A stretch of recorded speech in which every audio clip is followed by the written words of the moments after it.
Hey there. Tonight we're going back. Not to royal courts or grand romances, but to the dirt paths, smoky cottages, and quiet, ordinary lives of medieval peasants. You'll live their story of love, from awkward glances in the harvest fields to whispered vows, shared struggles, and the bittersweet lessons of loss. You'll face not only hunger and hardship, but also the risks and rare joys of finding love in a world where even marriage came at a price. If this kind of storytelling helps you rest, feel free to like the video and subscribe, but only if it truly brings you peace. And let me know in the comments where you're listening from and what time it is right now. It's always strangely comforting to see who else is out there, drifting off to the same quiet story. So, dim the lights. Turn on a fan for that soft background hum. Settle in, and let's begin. At the very beginning of a peasant's path to love. It begins before you can speak, before you can walk, before you can even comprehend what the word love might mean. In truth, it begins the moment you are born, perhaps even before that, when your parents, standing over your squalling, red-faced body, consider not only how to feed you, but also whom you might someday marry. Not for your sake, of course.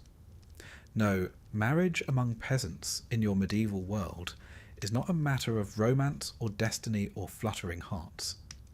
It is a matter of survival. For families, for fields, for bloodlines.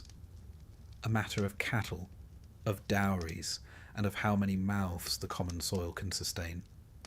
You are a peasant child, born in a thatched roof cottage of wattle and daub, warmed by a smoky hearth, and wrapped in coarse linen. Your family owns no land of their own.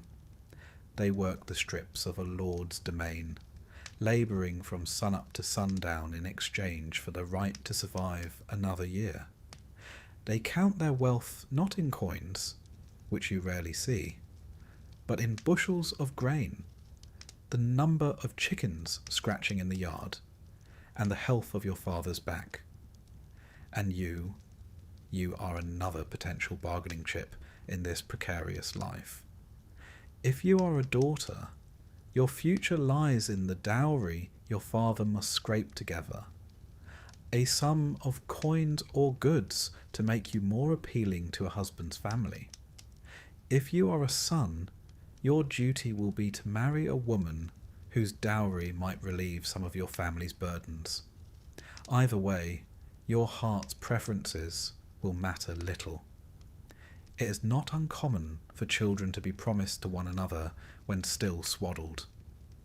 Arranged marriages, or more accurately, arranged future marriages, are a long-standing tradition among the peasantry, as they are among nobles, though with rather fewer castles involved. If your family has a friendly relationship with the family of a neighbouring tenant, an agreement might be struck over an evening of ale. When your Robert is of age, your father might say, raising his cup, "And my Agnes is ready, they shall be wed." The other man nods, and the matter is, for the moment, settled, sealed with drink rather than ink. You, meanwhile, are blissfully unaware of these arrangements. You spend your early years scrambling after chickens, chewing on stale crusts, and listening to the occasional tale by the hearth. The only marriage you witness is your parents', a practical, weary union forged in the crucible of necessity rather than courtship. If there was once love between them, it is buried beneath layers of fatigue, debt, and aching joints. As you grow, the world begins to press in with its expectations. By the age of 7 or 8, you are old enough to work in the fields or tend to livestock. You see older siblings or village youths preparing for marriage, and you hear the whispers. She'll be a fine wife one day, if her dowry is good. He'll need a strong girl to help with the plough. Romance is rarely mentioned, unless in the bawdy songs sung by tipsy labourers at feast days. And yet, even among peasants, human nature cannot be entirely subdued by pragmatism. Among the younger folk, there are furtive glances, flushed cheeks, and awkward stammering at the midsummer fair. Love, of a sort, blooms in the cracks between duty and tradition. But beware, the church watches, and so does the village. Speaking of the church, it looms over your life as heavily as the stone tower over the village green. From the pulpit, the priest preaches often of marriage, that sacred sacrament ordained by God not to be entered into lightly. The church requires that banns be read for 3 consecutive Sundays before a marriage can proceed, to allow anyone with objections, such as prior betrothals, forbidden kinship, or existing vows, to come forward. This is not merely a formality. Medieval canon law is strict about consanguinity. You may not marry a cousin within the 4th degree, though in a tiny village where everyone is related to everyone else, this can be a rather tangled web to navigate. Furthermore, the Church insists that marriages be conducted with free consent from both parties. In theory, you must say "I will" of your own volition. In practice, the weight of family expectation is a cudgel heavier than any priest's threats. To refuse a match arranged by your parents would invite shame upon your entire household, and potentially leave you unmarriageable thereafter. There are tales, of course, of headstrong girls or stubborn lads who defied such arrangements, running off to marry without parental blessing. These stories generally end in ruin, excommunication, or both. By your early teens, the matter of your own marriage begins to take shape. If you are a girl, your mother speaks to you more urgently about the skills a good wife must possess: baking, brewing, spinning, managing a household. If you are a boy, your father measures your worth by the strength of your arms and your ability to provide. You attend feast days with keen eyes, not to find love, but to see who is available, and whose family might benefit yours. Still, beneath this scaffolding of obligation, your heart stubbornly beats. You might find yourself drawn to the miller's daughter, whose laughter rings like a bell, or to the blacksmith's son, whose arms are strong and eyes soft. But such affections must be tempered by realism. If their family lacks land or wealth, your parents will swiftly extinguish any hope of a match. Love won't fill your belly, your mother might say, scrubbing a pot, nor keep the roof from leaking. For daughters, the dowry remains a constant worry. A poor family may struggle for years to assemble even a modest one: a few coins, a cow, a chest of linens. Without it, you risk remaining unmarried, or worse, marrying far below your hopes. Some desperate families resort to unthinkable measures, such as borrowing money at ruinous interest, or selling prized possessions. For sons, the concern lies in whether they can secure a plot of land, however small, to support a wife and children. Meanwhile, the local lord holds a card of his own, the merchet. This is a fee paid by the bride's family to the lord when a daughter marries, compensation for the loss of her labour. It is yet another expense in a long list that weighs upon your future union. In some villages, lords are lenient. In others, they extract every penny they can. as you edge toward adulthood, which, in your world, arrives earlier than modern sensibilities would allow, you begin to feel the tightening noose of expectation. Girls are often married by the age of 14 or 15, boys a few years later, once they can shoulder more responsibility.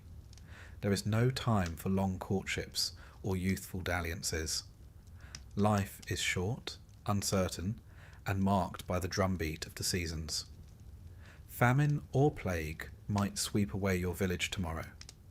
Better to secure alliances and produce heirs while you can. And so the day comes when your parents call you aside. There is someone they wish you to consider, or more accurately, to accept. Perhaps you have met them only in passing. Perhaps not at all. Your feelings are of little account. The match is suitable, the dowry arranged, the banns will soon be read. You may feel a flutter of hope or a sinking dread. Either way the wheel turns, indifferent to your desires. In the weeks that follow, you begin to grasp the shape of your future. If you are fortunate, your intended is kind, or at least tolerable. If not, well, there is little to be done. The Church frowns upon divorce, and annulments are reserved for rare and specific cases. You may quietly pray for a change of fortune, but the village will not wait. As preparations commence, you watch the older married couples with new eyes. You see weary mothers chasing squalling children, husbands returning from the fields with bent backs and hollow eyes. You hear whispers of unhappiness, of tempers flaring and affections fading.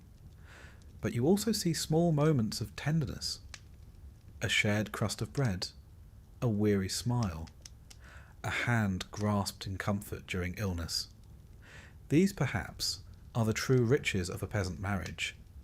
Not the dowry, not the feast, but the fragile possibility of companionship amid hardship. And so, with little say in the matter, you march toward matrimony. You are promised long before you understood what love is. Now you must learn it the hard way, in the crucible of daily toil and fleeting joys. Whether affection will blossom or wither remains to be seen. But for now, the banns are read. The priest awaits. The future, such as it is, begins. By now, you've learned a few truths about the world. Chief among them, the life of a peasant does not pause for sentiment. The fields must be sown and reaped, animals tended, thatch patched, debts paid.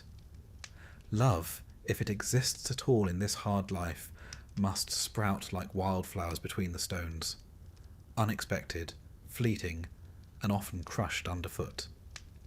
And yet, as the wheel of the seasons turns, there comes one time each year when even the most burdened souls may dare to glance sideways, to steal a smile, or to feel a stirring in the chest they scarcely understand.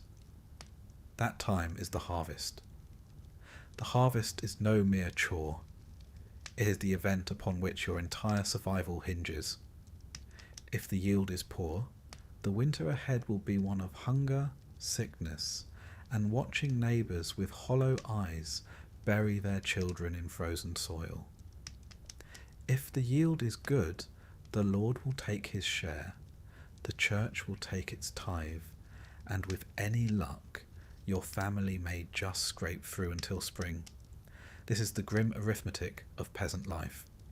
But amid this most serious of labours, the harvest also draws the entire village together, young and old, able and infirm. And where there is gathering, there is the chance, just the chance, for something more than toil.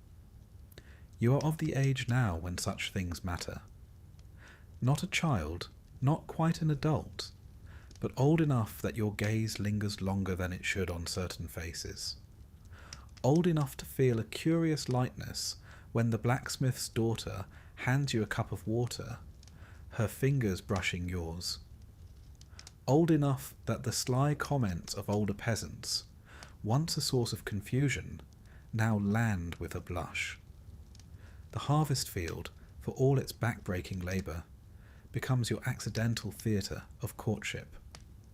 The work begins before dawn, when the air still holds the night's chill, and the mist curls low over the barley. You gather with the others, sickle in hand, muscles already aching in anticipation. The steward of the manor surveys the field and barks orders. The priest mutters a blessing, and then the cutting begins. A slow, rhythmic swish of blades through golden stalks. All day you bend and slice, bundle and stack, sweat dripping into your eyes. But you are not alone. All around you, the village works as one great body, and among them, there, her or him, the person whose presence seems to pull your gaze again and again, though you dare not be obvious. It is during the brief pauses that romance has its slender moments. At midday, when the sun hangs high and the workers break for bread and ale beneath the shade of an ancient oak, there is laughter, teasing, the exchange of glances. The older women smile knowingly, for they remember their own youth. The older men chuckle, though they warn that too much dalliance will bring trouble. The young, however, are heedless. For an hour, perhaps two, the field becomes a place not only of labour, but of life. Village fairs are rare, but the harvest is its own sort of celebration. The sheer relief of seeing the grain safely gathered loosens tongues and tempers. There may be singing, coarse, joyful songs passed down through generations. If the steward is in a generous mood, perhaps a cask of better ale is opened. And in these moments, you watch as hands linger a touch too long when passing a cup, as smiles are exchanged over crusts of bread. For the first time, you understand why the old tales of love and loss are sung in the tavern. Even here, under the stern eye of the Lord's reeve, and the weary gaze of your own parents, something stirs. The church, of course, is less enthusiastic about such goings-on. Father Anselm's sermons warn frequently against temptation, reminding the village that marriage is a sacrament not to be approached lightly. He speaks sternly of sin, of the dangers of carnal desire, of the fires of hell awaiting the unchaste. Yet even he must concede that the harvest is necessary, and with it the mingling of youths inevitable. One suspects that in his younger days, Father Anselm too may have looked across the barley with a wistful eye. Customs vary from village to village, but across much of the land, certain tokens of affection have long been part of this season. A young man might weave a garland of wheat stalks and present it, shyly, awkwardly, to the girl who caught his eye. A maiden might tuck a bright ribbon into her hair, a signal of openness to courtship. Such gestures are simple, but in a world where so little is your own, they carry great weight. If you are fortunate, your feelings may be returned. A shared smile, a whispered word beneath the stars, as the village celebrates the final sheaves gathered. These are treasures more precious than coin. Yet caution is ever required. Parents watch closely, eager to avoid matches that do not suit their interests. The Lord Steward observes as well, for marriages without proper approval can cause endless trouble. And then there is the ever-present church, ready to remind you that desire is dangerous, that the path to love must be trod with care. Still, you are young. Caution is not your first instinct. One crisp evening, as the last carts rumble toward the granary, you find yourself lingering by the river where the workers wash away the dust of the fields. There she is, or he, alone, humming a tune half remembered from childhood. Your heart pounds as you approach. Words come clumsily. Hands fidget. Yet somehow conversation flows. You speak of the harvest, of the coming feast, of little things that scarcely matter. But beneath the words, a current runs strong. When you part, there is a promise in the glance exchanged. Of course, not every such encounter ends well. The village is a place of long memories and sharp tongues. Should a flirtation go too far, or a dalliance result in scandal, the consequences are swift and harsh. A girl seen slipping from the woods at dawn may find herself the subject of cruel gossip. A boy whose attentions become too forward may face the wrath of an irate father, or worse, the lash of the manor's reeve. The church offers public penance for such transgressions, but the shame lingers long after the prayers have faded. Yet knowing the risks does not quench the longing. In truth, the very danger adds a strange sweetness to each glance, each smile. You are not alone in this. The songs sung during the harvest feast tell of such things. Ballads of star-crossed lovers, of midnight meetings, of love lost and found, and lost again. The old women shake their heads at the foolishness of youth, but their eyes gleam with the memory of their own days beneath the summer sun. The harvest feast itself is a rare joy. For one night at least, the burdens of the year are set aside. The manor's hall, usually reserved for grim councils and the collection of rents, is lit with flickering torches. Long trestle tables groan under the weight of bread, cheese, pottage, and, if fortune smiled, roast meat. Ale flows freely, laughter rings loud. Here, amid the din and the dance, many a heart finds courage it lacked beneath the sun's harsh glare. It is during one such feast that you gather your nerve. Clumsy though you may be, you offer your hand as the musicians strike up a lively tune. The dance is simple. A circle, a turn, a meeting of eyes across the flickering shadows. For a few stolen moments, the world narrows to the warmth of a hand in yours, the rhythm of feet on packed earth, the music weaving through the night like a spell. But dawn comes, as it always does, with its cold clarity. The harvest ends, the fields lie bare. Soon the grinding toil of winter will begin anew. Whether the spark kindled beneath the harvest moon will survive the snows remains to be seen. For some, this season's flirtation will fade like mist. For others, it marks the beginning of a long and winding path toward marriage or heartbreak. As you shoulder your bundle and trudge home beneath the paling stars, you cannot say what the future holds. But for now, the memory of that smile, that touch, that brief dance in the dark, is enough. Love, you are learning, may be fleeting in this harsh world. Yet even a glimpse of it, stolen among the sheaves, is a treasure no lord can tax, and no priest can forbid. There are some things that no lord, no priest, no weary parent can truly stop. The human heart is one of them. You may live in a world where land is scarce, and love is often bought and sold, where the church sets strict boundaries round desire, and where marriages are arranged with the cold logic of necessity.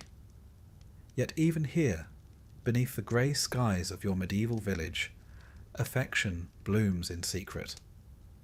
You've glimpsed it in the harvest fields, a glance held too long, a smile exchanged beneath the weight of duty, and now, as the days shorten and the cold creeps in, you find yourself drawn again and again toward one person in particular. Of course you can't simply say so. The village is small, its eyes are many. To speak openly of your feelings before your parents have arranged the matter would be reckless, if not ruinous.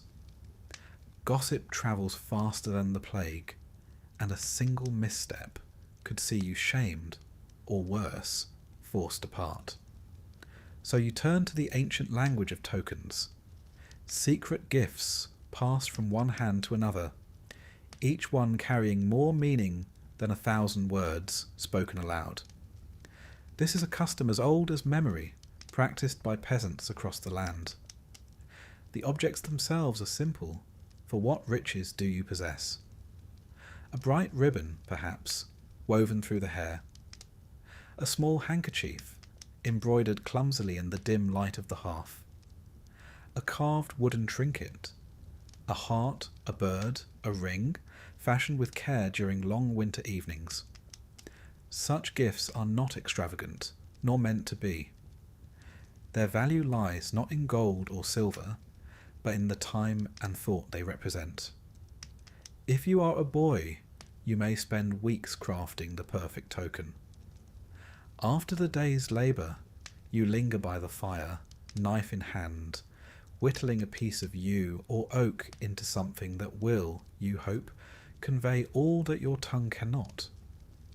Your father may grumble at the wasted time, your mother may smile knowingly, but neither will interfere, so long as you are discreet. When at last the gift is ready, you must find your moment. A chance encounter after Mass, a stolen instant at the market, a whispered word behind the alehouse. Your heart pounds as you offer it, hand trembling just slightly. If you are a girl, the custom is no less fraught. You might choose to wear a ribbon of a particular colour, red for affection, blue for constancy, or to tie it where your admirer will see it. You might bake a small loaf of bread, and, with a glance and a hurried touch, pass it to him as the loaves are distributed after church. Or, in the rarest of moments, you might slip a pressed flower into his palm as your paths cross on some narrow lane. Each act is a gamble, for while affection may be returned, it may also be rejected. And rejection in this world is never a private affair. Church teachings, of course, cast a long shadow over such rituals. Father Anselm is fond of reminding the village that chastity is the shield of the righteous, and that gifts given with impure intent are a gateway to sin. His sermons ring through the chill air each Sunday, heavy with warnings of damnation. Yet even he cannot stop the tide of human longing. After all, he too was young once, though you suspect he would not admit it. Nor is the church alone in its disapproval. Parents watch their children with wary eyes, keen to prevent matches they deem unsuitable. A girl caught consorting with a boy of low prospects may find herself locked indoors, her steps shadowed by a watchful brother. A boy seen too often in the company of a girl whose dowry is beyond his reach may face a stern beating and a warning to remember his place. Love must navigate a treacherous path indeed, and yet it persists. There is a particular thrill in such secrecy, a sweetness born of danger. The glance exchanged across a crowded feast, the brush of fingers as a token is passed, the warmth of a smile that lingers long after the giver has gone. These are treasures beyond measure in a life so often ruled by hardship. Sometimes the tokens are more than mere gifts. In some villages, old superstitions linger, the belief that certain charms can bind the heart of another. A lock of hair braided with red thread, a sprig of rosemary slipped into a lover's pouch, a coin marked with secret signs. These are whispered of in the shadows, traded among the boldest of youths. The church condemns such practices as witchcraft, but the old ways die hard, especially where the heart is concerned. Of course, not all tokens are given with noble intent. There are those, older men, wealthier men, who use their coin to press gifts upon younger girls, seeking to buy what affection cannot truly grant. A fine comb, a necklace of cheap glass beads, a pair of soft shoes, all might be offered with a smile that turns cold when refused. The girls know to be wary, and the older women of the village are quick to intervene where they can. But the balance of power is seldom fair, and not all stories end happily. For those fortunate enough to share a genuine affection, the exchange of gifts marks the slow unfolding of something deeper. Weeks pass. Winter deepens. The lanes grow muddy, the fields barren. Yet the heart does not hibernate. You find excuses to linger where they might be, fetching water from the well, tending sheep near the same pasture, lingering in the churchyard after Mass.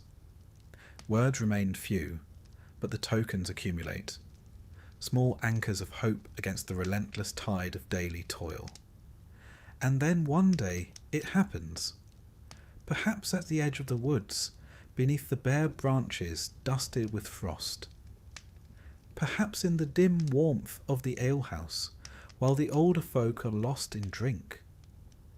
A moment when you find yourselves alone, when the weight of unspoken words becomes too great.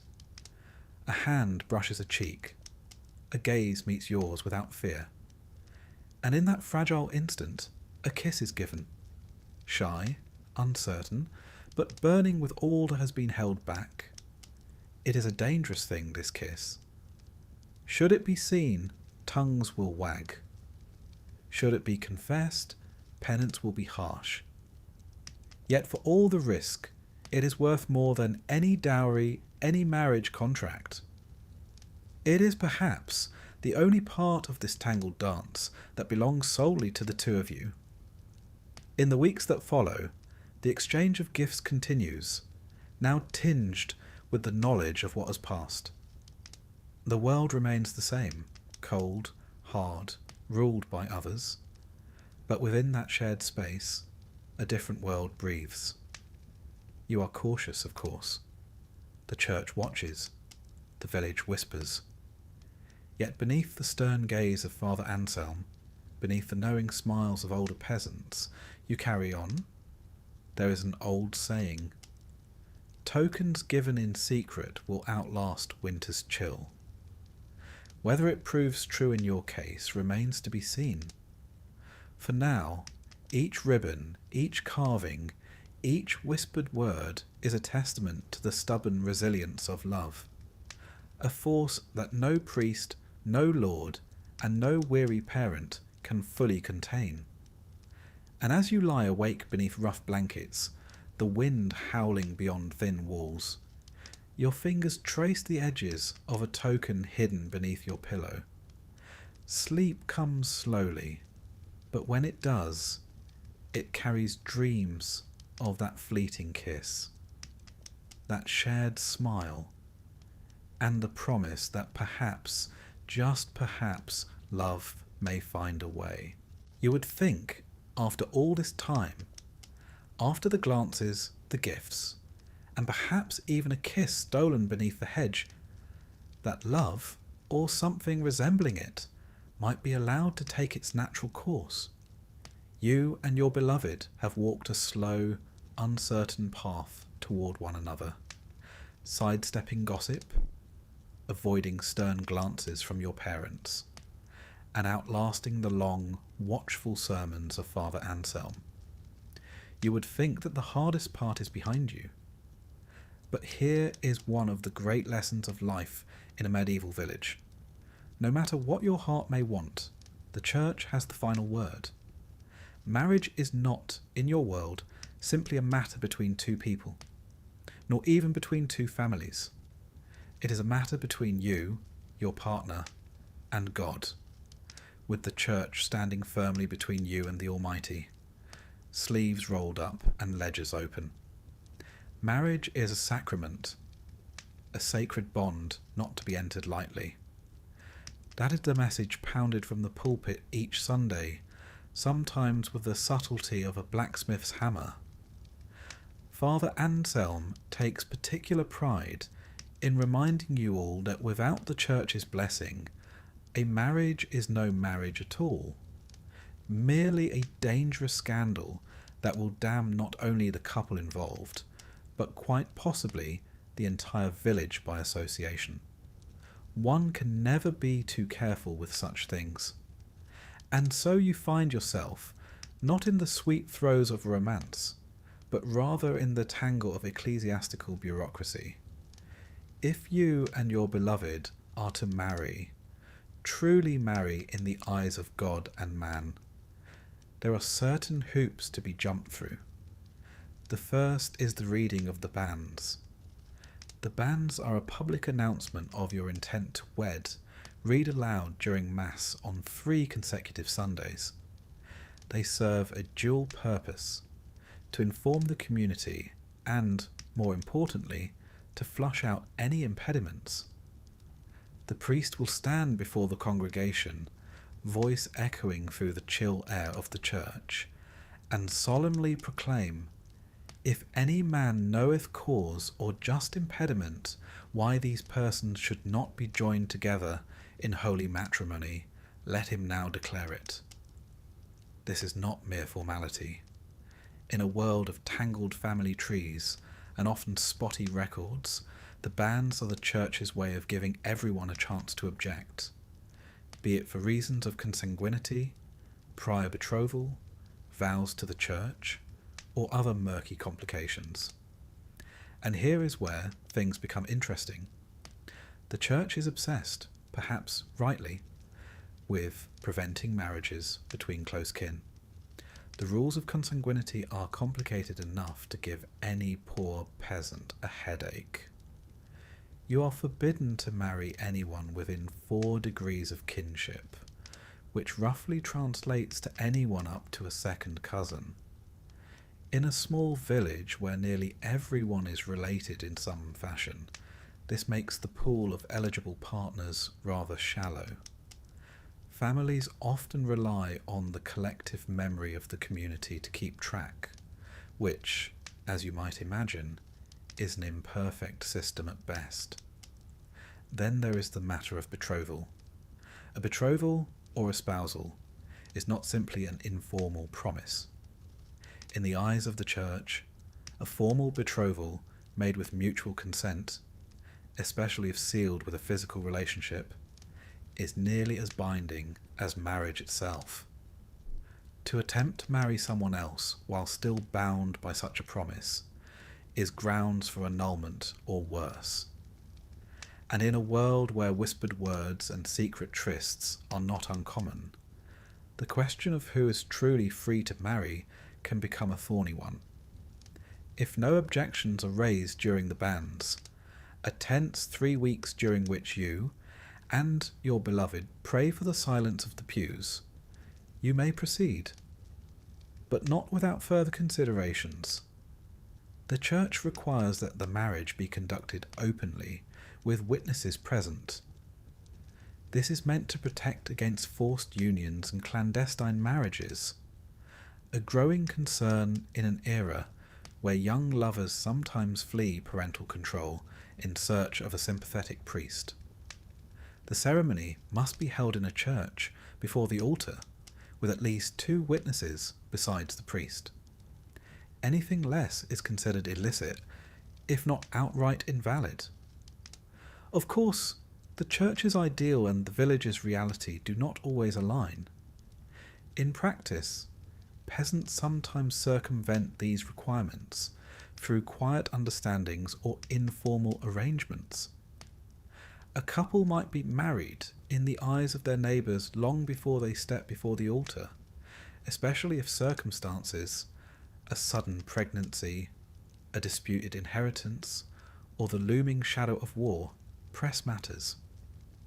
But such unions are precarious. Without the Church's blessing, they carry no legal weight, and the children of such a match risk being branded as illegitimate, a stigma that will follow them all their lives. The importance of witnesses cannot be overstated. In a society where written records are rare and often unreliable, oral testimony is paramount. Should the validity of your marriage ever be questioned by the Church, the Lord, or future generations, it is the witnesses who will speak for you. It is they who will confirm that the vows were freely given, that the ceremony was properly conducted, that no force or fraud tainted the union. Choosing the right witnesses is therefore a matter of both practicality and politics. Then there is the matter of the dowry and bride price, which, while technically separate from the Church's concerns, intertwine with them at every step. The dowry, property or goods brought by the bride to the marriage, must be agreed upon, as must the bride price, a sum paid by the groom or his family to the bride's family. These negotiations can be drawn-out affairs, with each side seeking advantage, and until they are resolved, the marriage cannot proceed. The Church may preach that love is the foundation of matrimony, but even Father Anselm knows that silver speaks louder than sermons.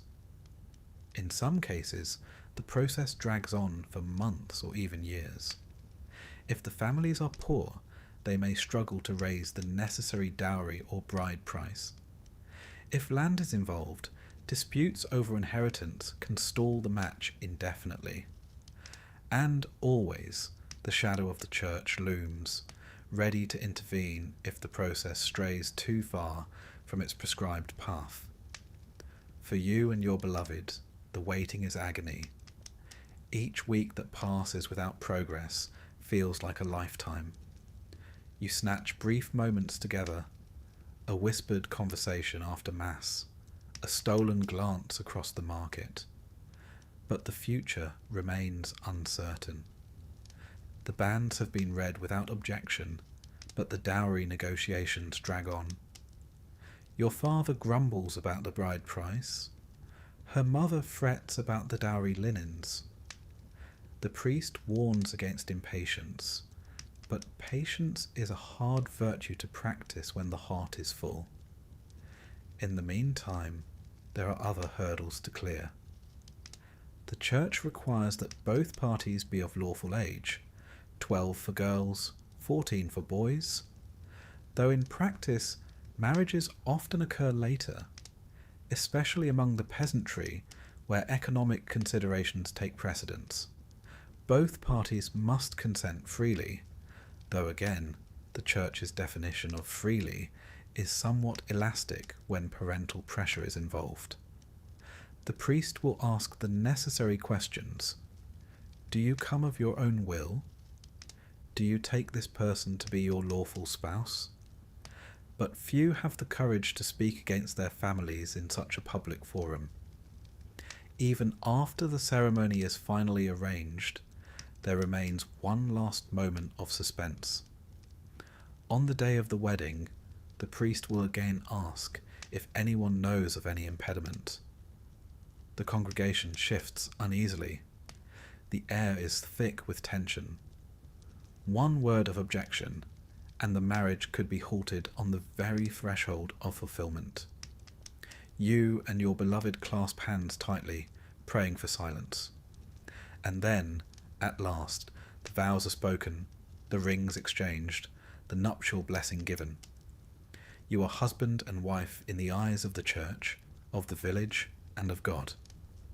The path has been long, the obstacles many, but you have reached its end, or rather, its beginning.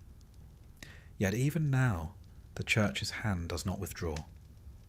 Your marriage will be subject to its scrutiny for the rest of your days. You are expected to be faithful, to raise your children in the faith, to attend Mass regularly. Adultery is a grave sin, punishable by public penance and social disgrace. Divorce is all but impossible. Annulments rare and reserved for the well-connected. Your marriage is for life, a solemn, binding contract from which there is no escape. As you step out of the church, your beloved's hand in yours, you are filled with a mixture of joy, relief, and no small amount of trepidation. The church has said you may marry, and you have.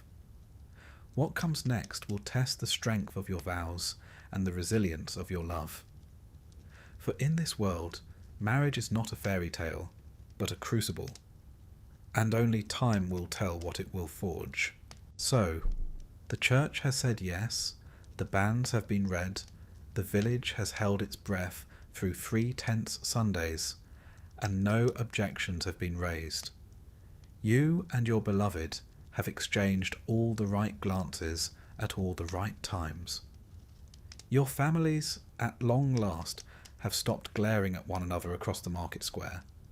In short, it is almost time. Almost. Because now comes the part that leaves even the strongest love gasping. The part where you must pay. It is an unspoken truth of your medieval world that nothing is free. Certainly not marriage. It is not that your affection is worthless. Quite the opposite. It is so valuable that everyone, your lord, your priest, your neighbours, your family, wishes to extract their share of it before you so much as take each other's hands in public. If love were currency, you and your betrothed would already be the wealthiest peasants in the village. Alas, it is not. And so you must scrape together what little real wealth you can. First comes the machete, an ancient and stubborn fee that must be paid to your lord for the privilege of marrying off a daughter. The rationale is simple, if heartless. When a daughter leaves her father's household, the lord loses her labour. Who will spin the flax? Who will fetch the water? Who will tend the garden and drive the hens? For this loss, compensation is demanded. In theory, the merchant is a fixed amount, set by local custom. In practice, it is whatever the lord or his steward thinks the market will bear. If your father is known to be stubborn, the fee may rise mysteriously overnight. If your beloved is known to have other suitors, the price may be set so high as to delay the match indefinitely.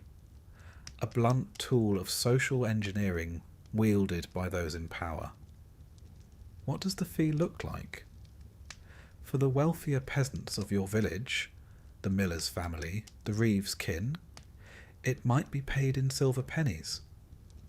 For poorer folk, it might mean parting with a prized cow, a store of salted pork, or the winter's reserve of honey. There is no dignity in the transaction. Your father will bow and bargain. The steward will sneer and tally. And through it all, you will stand helpless, heart pounding, knowing that love now has a price.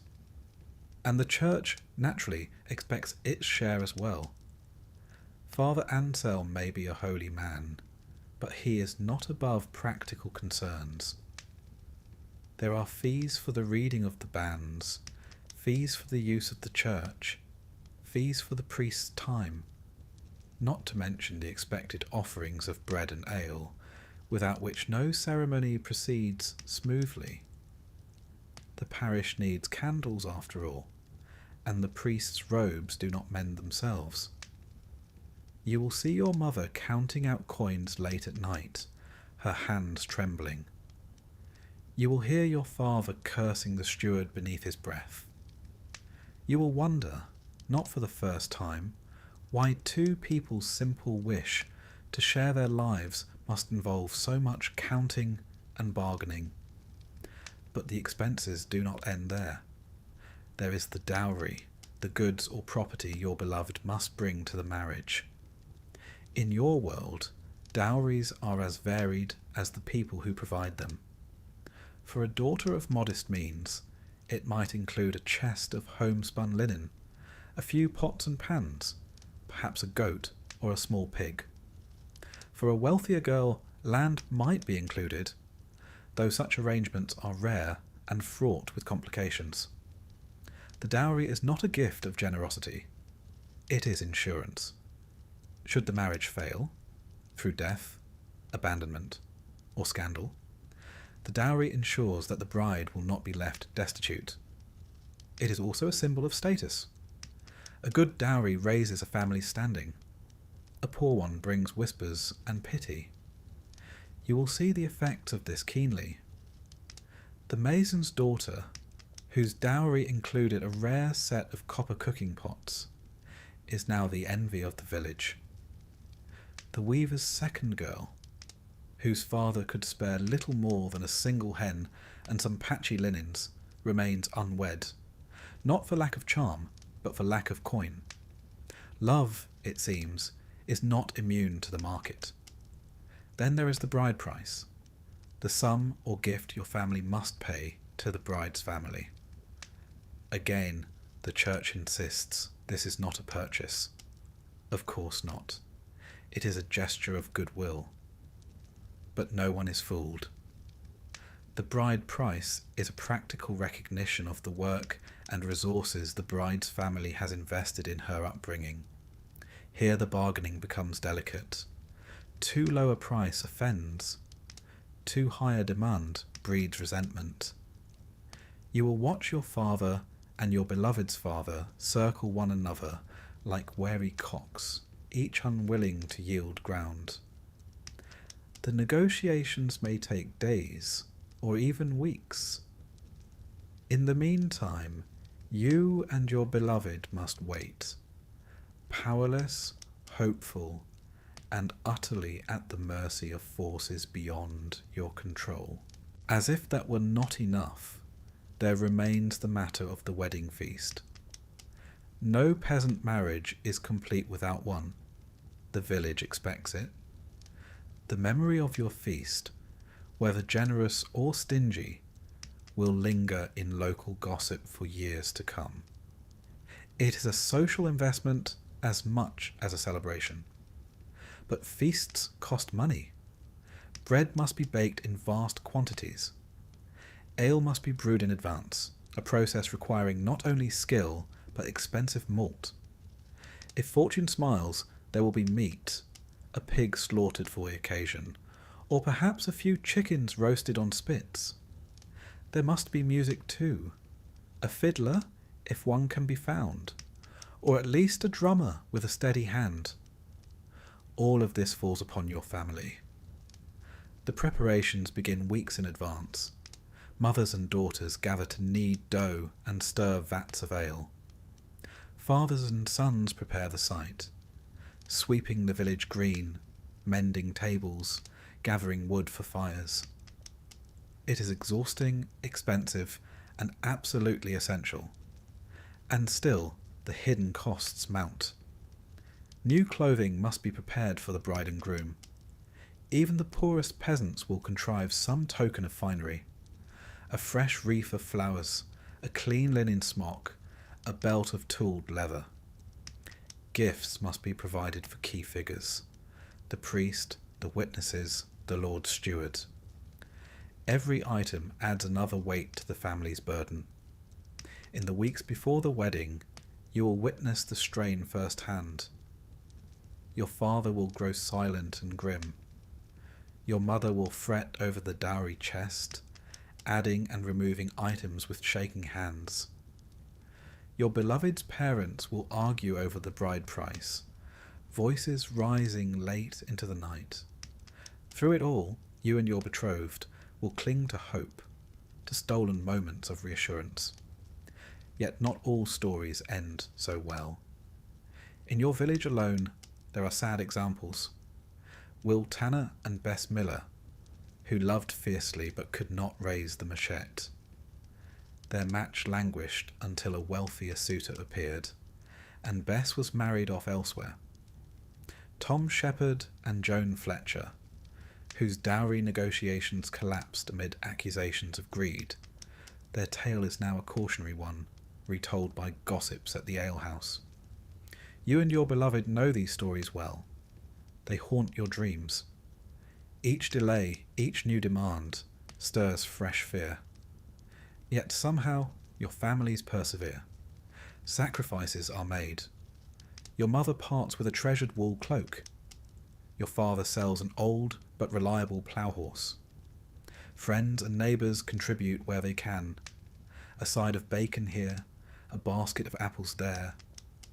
You will remember, for the rest of your days, the look in your mother's eyes the night the last coin was counted out. Relief, exhaustion, and a fierce pride, all mingled together. You will remember your beloved's father shaking your hand, his grip hard, his gaze wary but not unkind. The path has been long and bitter, but at last the way is clear. And then, at last, the day arrives. The church is paid, the Lord appeased, the feast prepared. You and your beloved stand side by side, trembling but resolute. The cost has been steep, in coin, in toil, in quiet sacrifice. Yet in this moment, none of it matters. What matters is the hand you hold, the vows you're about to speak, and the life you will begin together. For now, the price of love has been paid. What remains is to make it worth every hard-earned coin. And now, at last, the day has come. It seems impossible after so many months, no, years, of waiting, working, worrying. You have endured whispered negotiations, haggled bride prices, bruising church fees, and the ever-looming shadow of the merchant. You have watched your parents grow leaner, your mother's face more drawn, your father's brow more furrowed as they counted and recounted what little could be spared. You have held your breath through 3 Sundays of banns, praying that no long-forgotten cousin or bitter rival would speak out. You have dreamed and feared in equal measure, knowing that the smallest misstep might send it all crashing down. But this morning, you awoke to the soft light of dawn streaming through the shuttered window, and you knew, this is the day, your wedding day. If you had hoped for a slow, contemplative morning, you were sorely mistaken. The entire village seems to have awoken at once, bustling and chattering like a disturbed flock of geese. There is much to prepare, and not a moment to waste. First, the clothing. In wealthier circles, among the nobility and great merchants of distant cities, a bride might be arrayed in sumptuous silks, her gown dyed with costly woad or madder, her sleeves trailing almost to the floor. There might be embroidery of gold thread, jewels at her throat, fine leather shoes upon her feet. You, being a peasant, must content yourself with humbler fare, though no less meaningful. Your mother has spent weeks weaving and sewing a new linen smock, white as the driven snow. It is simple, but well made. Over it you wear your best woolen dress, dyed a soft blue, the colour of fidelity, as any old wife will tell you. Upon your head rests a fresh wreath of flowers, gathered from the hedgerows by your younger siblings. They are a little bedraggled, having endured an over-enthusiastic search party, but they will do. If you are the groom, your attire is much the same. Clean linen, your best tunic, a new belt of tooled leather, another quiet expense added to the mounting pile. You are shaved, your hair combed into passable order, and your boots, while still the same worn pair you use for market, are at least free of mud. There is little time for reflection. The morning is a blur of voices and motion. Neighbours arrive bearing baskets of bread and jugs of ale, eager to see the preparations. The village fiddler is coaxed into tuning his instrument, though with much grumbling about his aching fingers. The priest arrives early, inspecting the church with the air of a man determined to catch some imagined fault before the ceremony begins. And through it all, your heart pounds. At last, the appointed hour arrives. The villagers gather in the churchyard, chatting and gossiping as they await the spectacle. Weddings are rare enough in your small world that they are not to be missed. There is no such thing as a private ceremony here. If you are to be wed, you will do so before the eyes of your entire community, for better or worse. The church itself is humble. A squat stone building with a timber roof and walls that lean ever so slightly, as if weary from centuries of sermons. Inside, the air is cool and damp, scented faintly of beeswax and old rushes. Candles gutter along the altar, their light casting flickering shadows that seem almost to dance in anticipation. You stand at the front, your beloved beside you, both trembling and pale. Father Anselm begins the service in his deep, measured voice. There is no elaborate liturgy here, no florid poetry or grand speeches. The rite of marriage is a simple affair, stripped of ornament in accordance with church law. And yet, oh, how heavy each word feels. Do you come of your own free will? Father Anselm intones, eyes sharp beneath bushy brows. I do, you manage, voice barely above a whisper. Do you take this man-itch woman to be your lawful spouse? I do. The words echo in the dim church, simple and profound. For all the months of toil and cost, for all the quiet sacrifices and desperate hopes, it comes down to this. Two voices, two promises, spoken before God and neighbour. Rings, if they are exchanged, are humble things. Perhaps a simple band of iron or brass. Few in your village can afford silver, and gold is all but unheard of. But it is not the metal that matters. It is the act, the binding of lives with a token that will be worn until death or disaster parts you. With vows exchanged and the nuptial blessing given, Father Anselm pronounces you wed. The church bell tolls, deep and sonorous. A cheer rises from the crowd. Warm, ragged, utterly genuine. You are married, and now the real celebration begins. The wedding feast is no mere afterthought. In a world where hunger is never far from the door, a chance to eat well and drink deeply is a rare and precious thing. Your families, mindful of this, have done all they could to ensure a worthy spread. Long trestle tables are set up on the village green, hastily scrubbed and strewn with wildflowers. Platters of bread and trenchers of pottage appear in abundance. There is ale, and more ale, and, wonder of wonders, a roasted pig, its crackling skin glistening in the sun. The entire village turns out for the feast. No one is turned away, for to do so would bring shame upon your household. The fiddler strikes up a tune, and the dancing begins. Clumsy at first, then more spirited as the ale takes hold. You find yourself whirled about the green, laughing breathlessly, your beloved's hand in yours. For this one afternoon, at least, the burdens of peasant life fall away. The lords may take their taxes, the church its tithes, but here and now the joy is yours alone.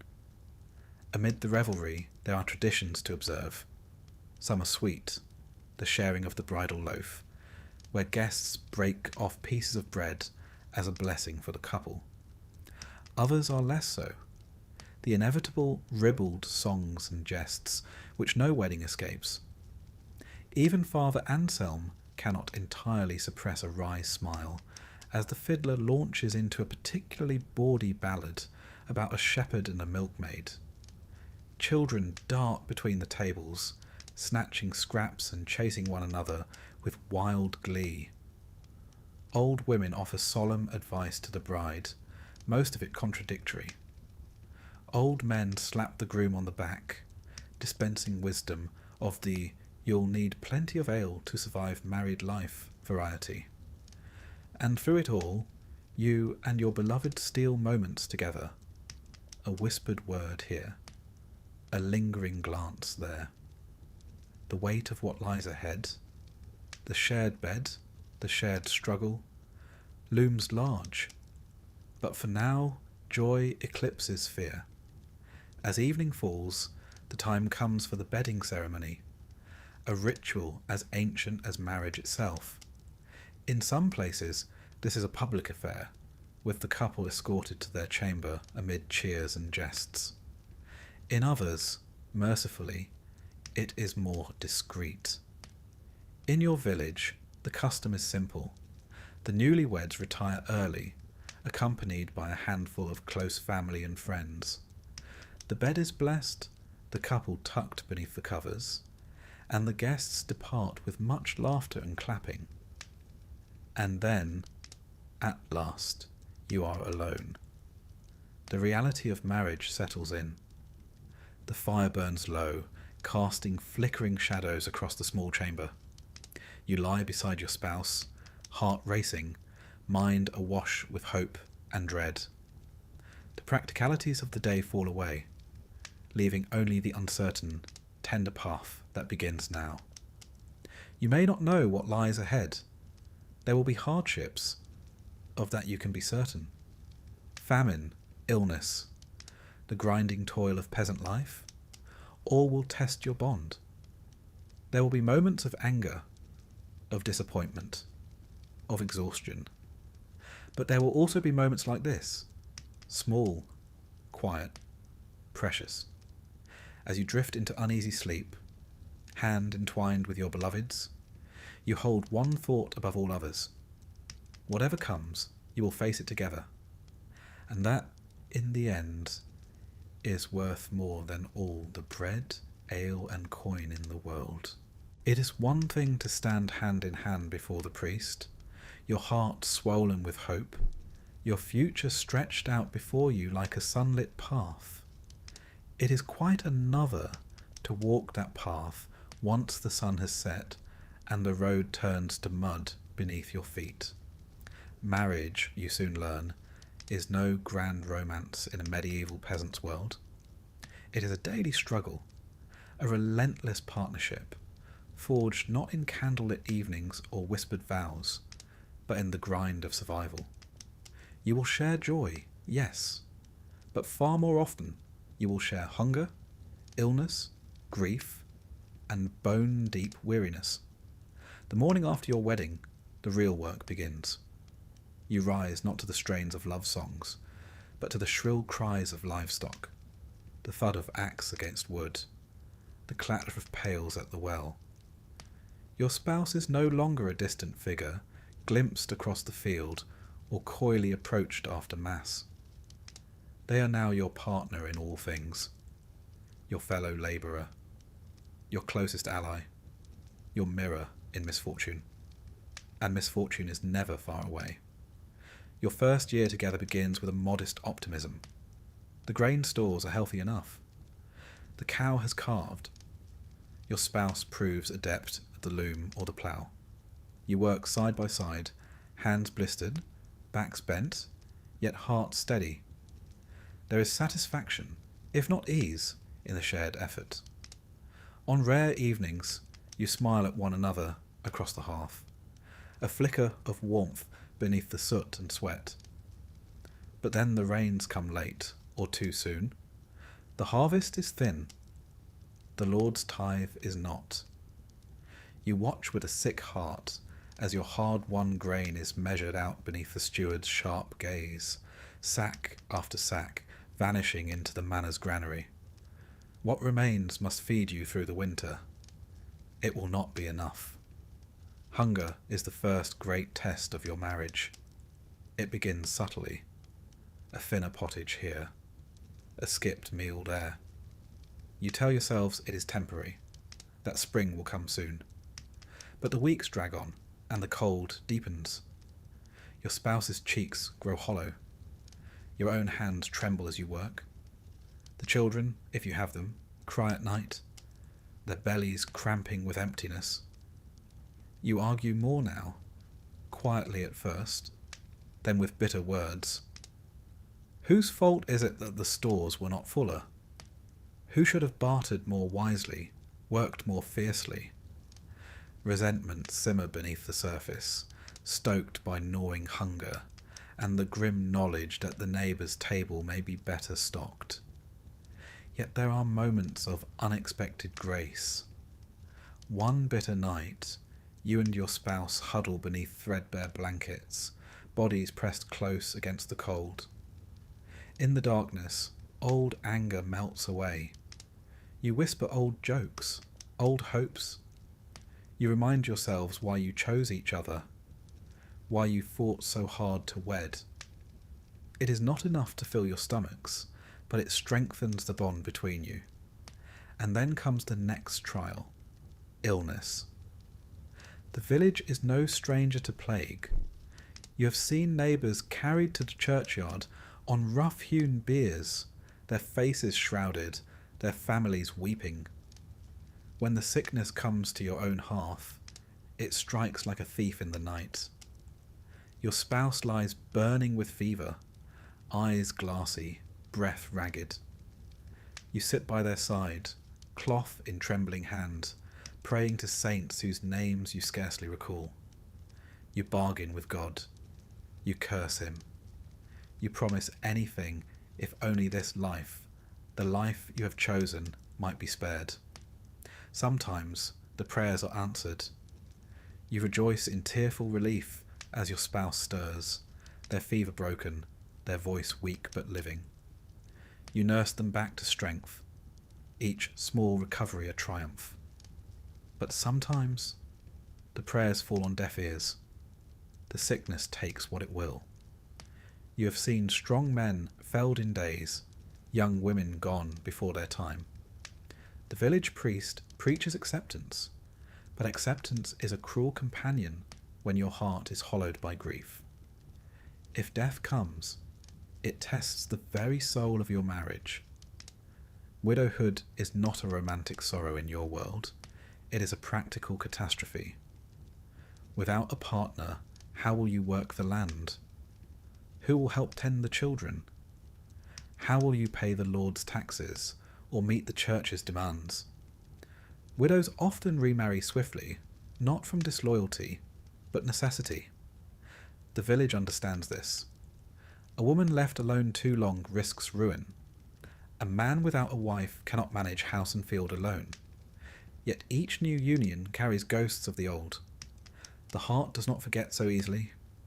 Should you both survive the lean years, the sicknesses, the losses, new trials await. Famine is only the most obvious. There are bad harvests, harsh winters, unjust lords, sudden war. Any one of these can upend your fragile life. And through it all, your marriage bends beneath the strain. You know couples who have endured, old Rafe and Maud, now bent and toothless, who bicker like cats, but whose love runs deeper than the river. You also know those who failed. There was Edric the Weaver, whose wife fled to her sister's village after one beating too many. There was Johanna the baker, whose husband drank away their earnings, leaving her to beg at the church door.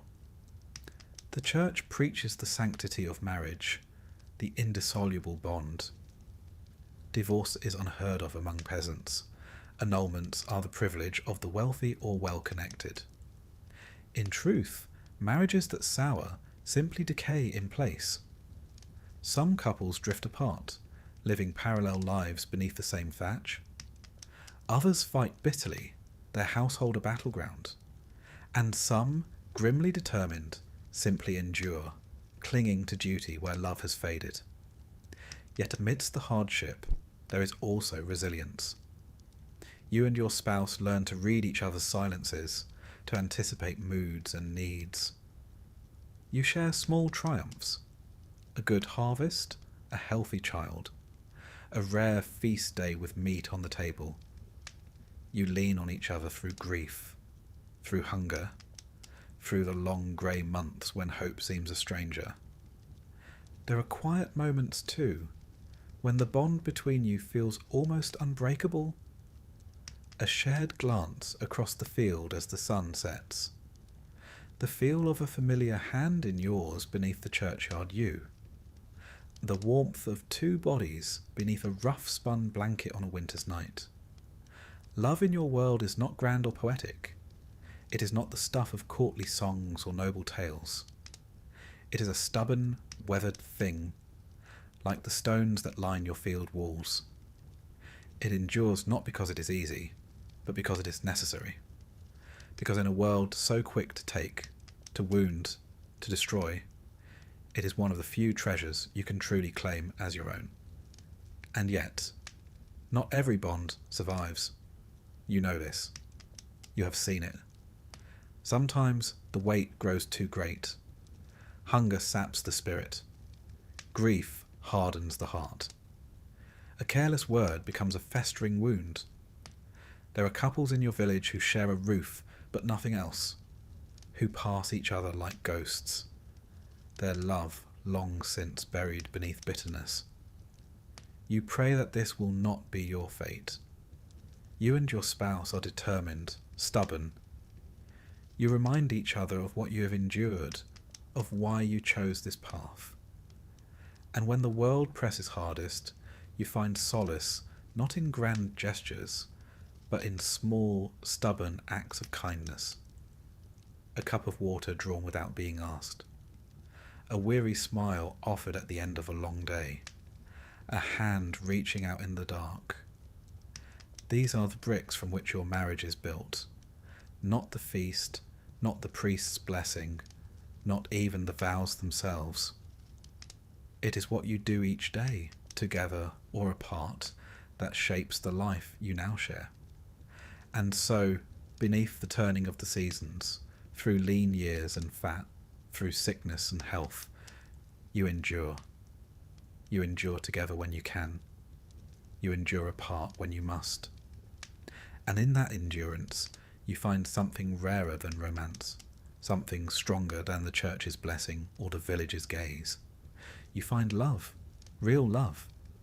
Not the love of songs, but the love of survival. The love that says, I see your flaws. I know your sorrows. I have walked beside you through the darkest nights. And still, I choose to stay. For all the church's stern words and the village's watching eyes, you would be a fool to think that temptation had no place here. In truth, it is woven through the very fabric of your world, quiet, persistent, and as inevitable as the turning of the seasons. Marriage, for all its virtues, is no simple cure for longing. The years grind hard against even the strongest bond.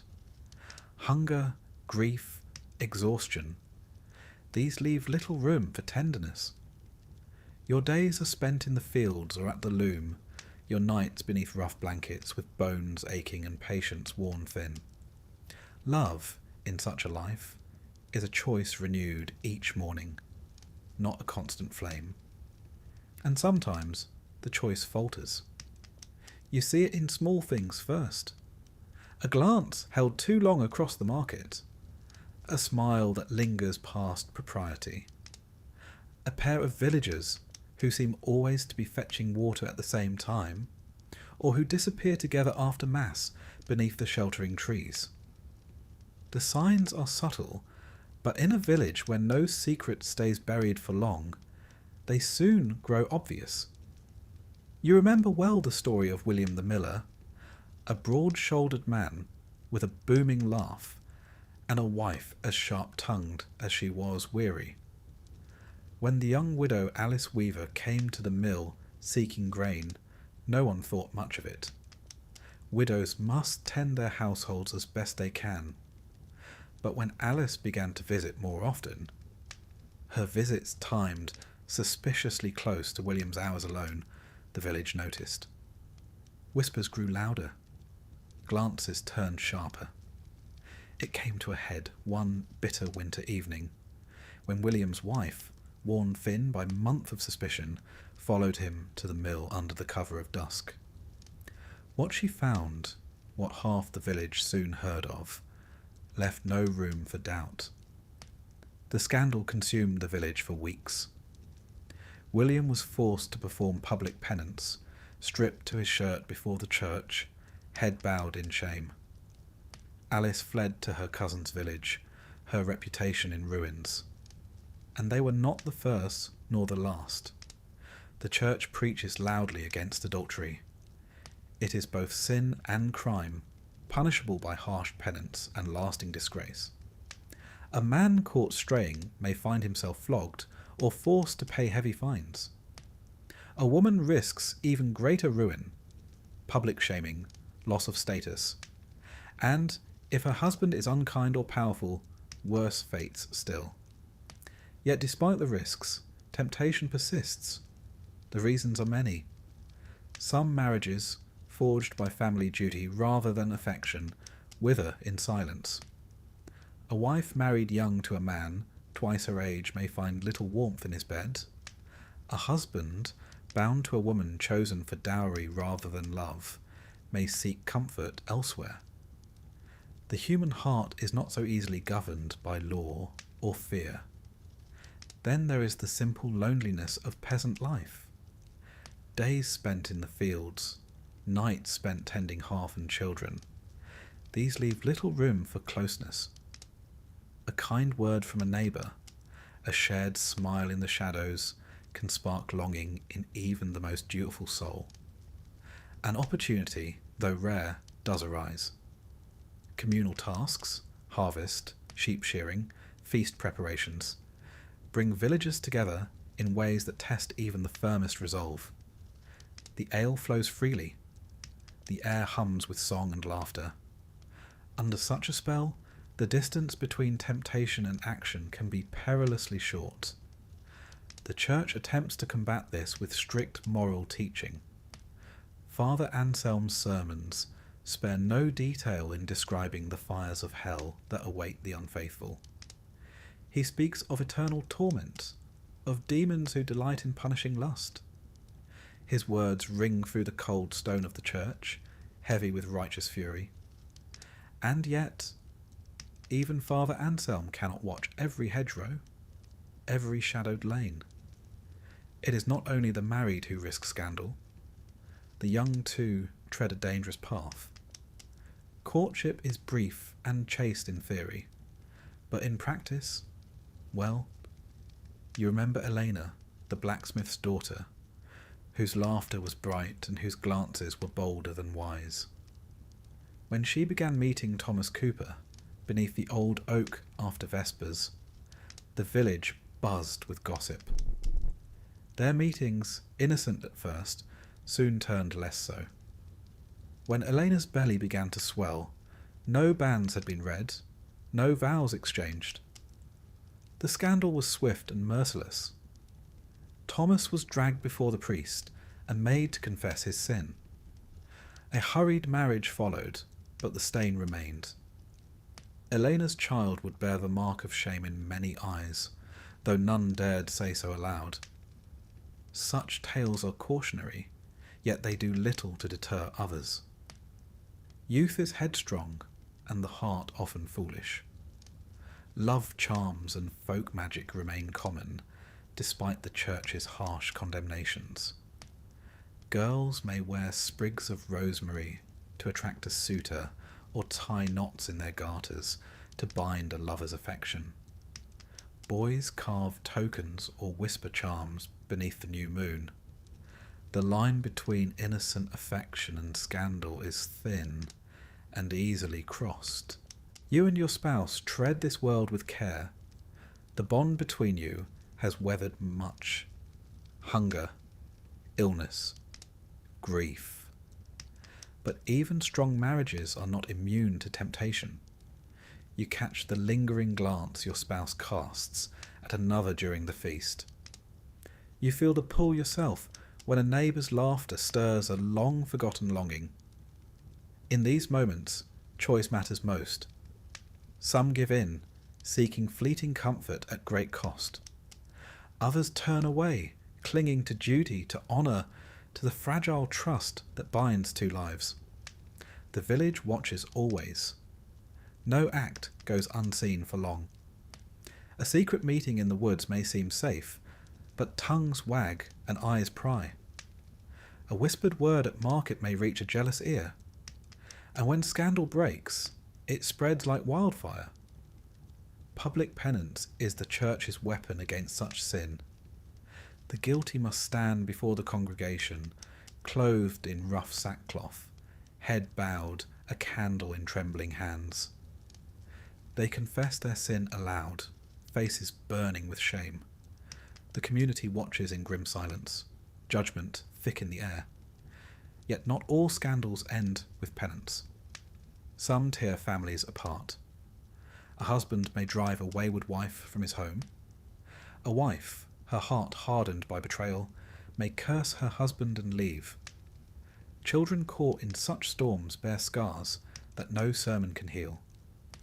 And still, life continues. The village learns to look past the shame, to patch over the wounds. Time dulls the sharpest gossip. A penitent man may rebuild his standing through hard work and piety. A shamed woman may remarry if fortune allows. But the memory lingers. The past in your world is never truly past. You and your spouse guard your bond fiercely. You know the dangers too well. You have seen too many others falter.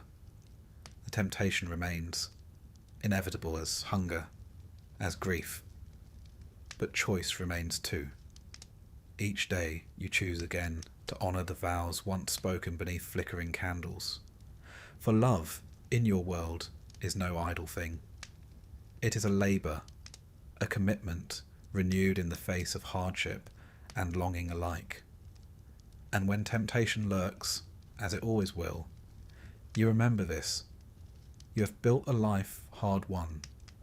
You have faced the hunger, the loss, the weary days and colder nights.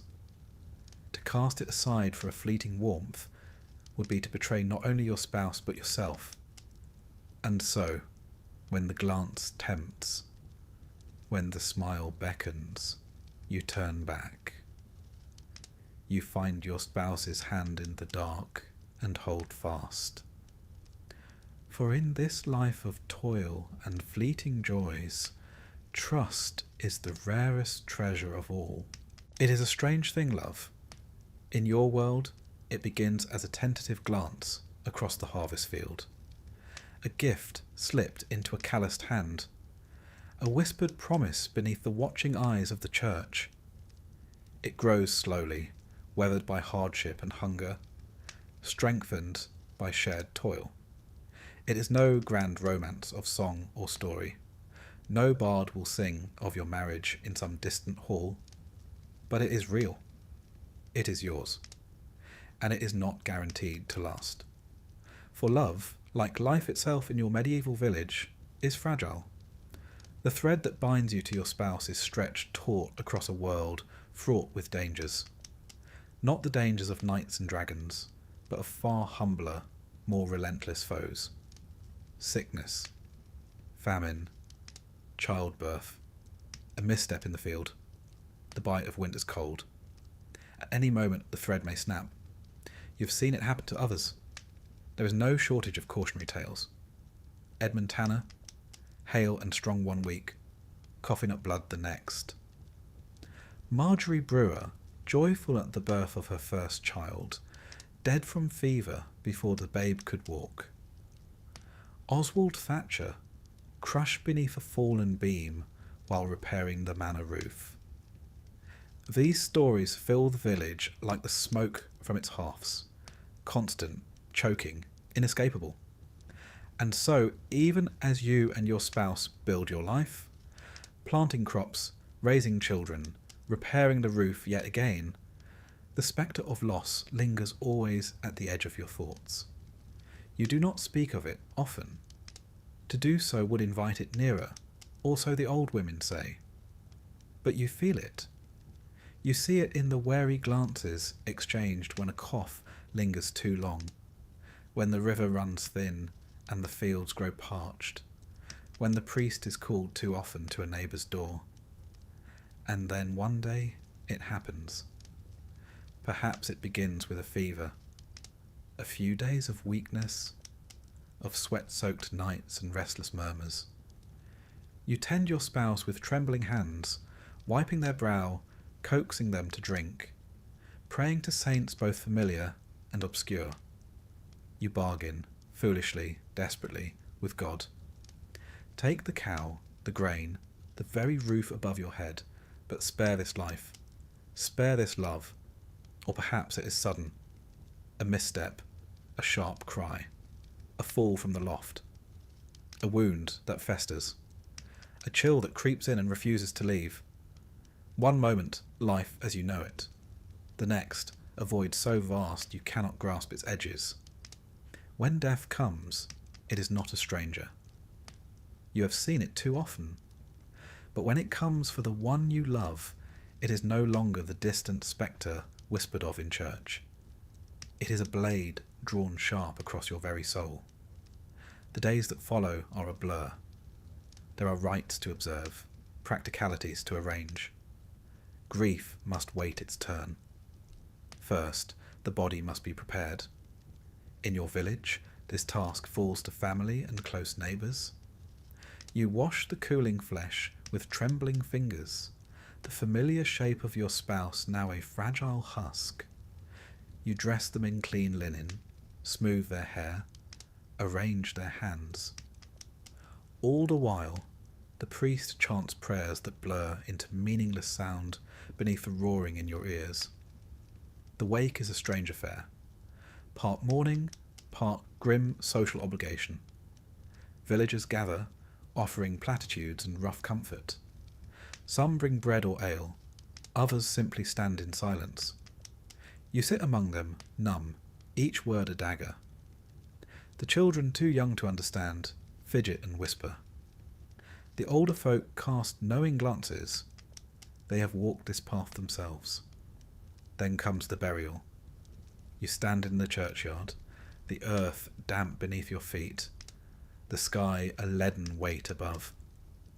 The priest intones the final blessings. The grave is shallow. The village soil does not lend itself to deep digging. And soon your spouse is lowered into the cold embrace of the earth. You cast in a handful of dirt, the sound of it landing a brutal punctuation mark to all you once dreamed together. And then life goes on. It must. The fields will not till themselves. The children must be fed. The Lord's steward will still demand his due. There is no time for long mourning in a peasant's life, yet grief clings to you like smoke. You wake in the night, reaching for a hand that is no longer there. You move through your days in a dull haze, each familiar task now a hollow echo. The world seems both too bright and unbearably grey. The laughter of others cuts like a blade. The well-meaning advice, "You are young, you will love again," grates like sand upon raw flesh. There are customs to guide you at least. The period of mourning is marked by ritual. A black ribbon worn, masses said for the departed soul, candles lit. Neighbours observe a respectful distance, though the gossip never truly stops. Whispers about how long you will remain alone begin almost before the grave is cold. And here, the practical realities of widowhood assert themselves. A man alone may struggle, but he can hire help, remarry quickly. A woman alone faces a harder road. Without a husband, her place in the village is precarious. Land rights may be contested. Income vanishes. The protection of a male household head, harsh though that truth may be, is sorely missed. Thus, many widows remarry swiftly, not for love, but for survival. A new match may be arranged within weeks, especially if children are involved. The church frowns upon hasty unions, urging a proper mourning period, but need often outweighs piety. You know this. You have seen it play out time and again. And yet, when the whispers begin about your future, you bristle. The thought of another taking your spouse's place at your hearth is unbearable. The grief is too raw, the memories too sharp. But time, relentless, uncaring, dulls even the deepest wounds. The fields must be sown, the roof patched, the children raised. Slowly the ache softens. The memories remain, a glance, a laugh, a whispered word in the dark, but they no longer slice so deep. One day you catch yourself smiling at some small joy. You pause, guilt a sharp pang, then breathe through it. Life persists. And perhaps, one day, love may too. You have seen it happen. The village's oldest couple, Rafe and Maud, both widowed in youth, found each other in the wake of shared loss. Their love, weathered and quiet, shines all the brighter for the shadows it has known. It is not the reckless flame of youth, but a steady hearth fire, warm, enduring. Whether you will follow that path remains to be seen. For now, you walk through grief one step at a time. You tend the field, mend the roof, guide your children's steps. You learn that love's loss does not mean its absence. It lingers in the habits shared, the stories told, the very grain of the life you built together. In time, you may choose again, or not. Some widows and widowers remain alone by choice, their hearts too full of memories to invite another. Others find new companions, forging fresh bonds amidst the ashes of the old. And should love come again, it will not replace what was lost. It will sit beside it, a new light alongside the old. The heart, you learn, is a strange thing, capable of holding grief and hope in equal measure. For now, you carry your loss with quiet dignity. You love, you lose, you grieve, and through it all, you endure, as all in your world must. Time does not ask your permission to pass. It moves steadily through your life, as it does through every life in your village, with no regard for the seasons of the heart. You blink, and years have slipped away. The children you once rocked to sleep now tower over you. The fields that seemed so vast when you were young now feel familiar, almost small. The aches in your joints remind you daily that youth has gone, whether you welcomed its departure or not. And with the passage of time comes a new role, one you never sought, but that life thrusts upon you all the same. You become the village elder, the one whose eyes hold the weight of experience. The young, wide-eyed, foolish, brimming with all the certainty you once possessed, begin to turn to you for counsel. And whether you feel wise or not, you offer it. For love, after all, is a lesson best learned by those who have known both its bloom and its decay. And you have known both. You remember well your own first stirrings of affection, the stolen glance in the harvest fields, the trembling fingers exchanging a token beneath the watchful gaze of the church. You remember the breathless anticipation of the wedding day, the fragile joy of the early years, the hard lessons that followed. You remember love deepened by toil, tested by grief, frayed by temptation. And if fate was cruel, as it so often is in your world, you remember loss. These memories are not relics to be hidden away. They are the soil from which wisdom grows. And so, When the young come seeking advice, sometimes openly, more often disguised as idle chatter, you offer what you can. Around the hearth, beneath the flickering shadows cast by the fire, the old stories are told and retold.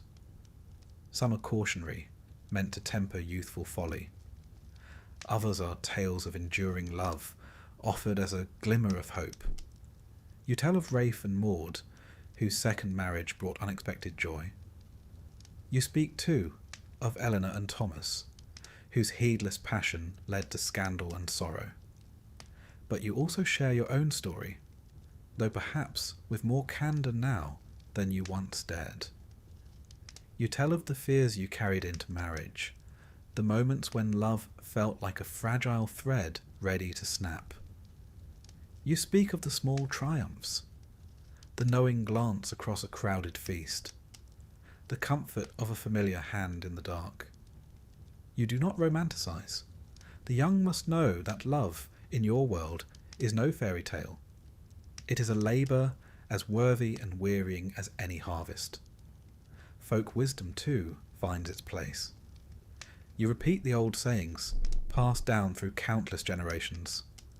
A marriage without laughter is a cart without wheels. Choose not the fairest face, but the kindest heart.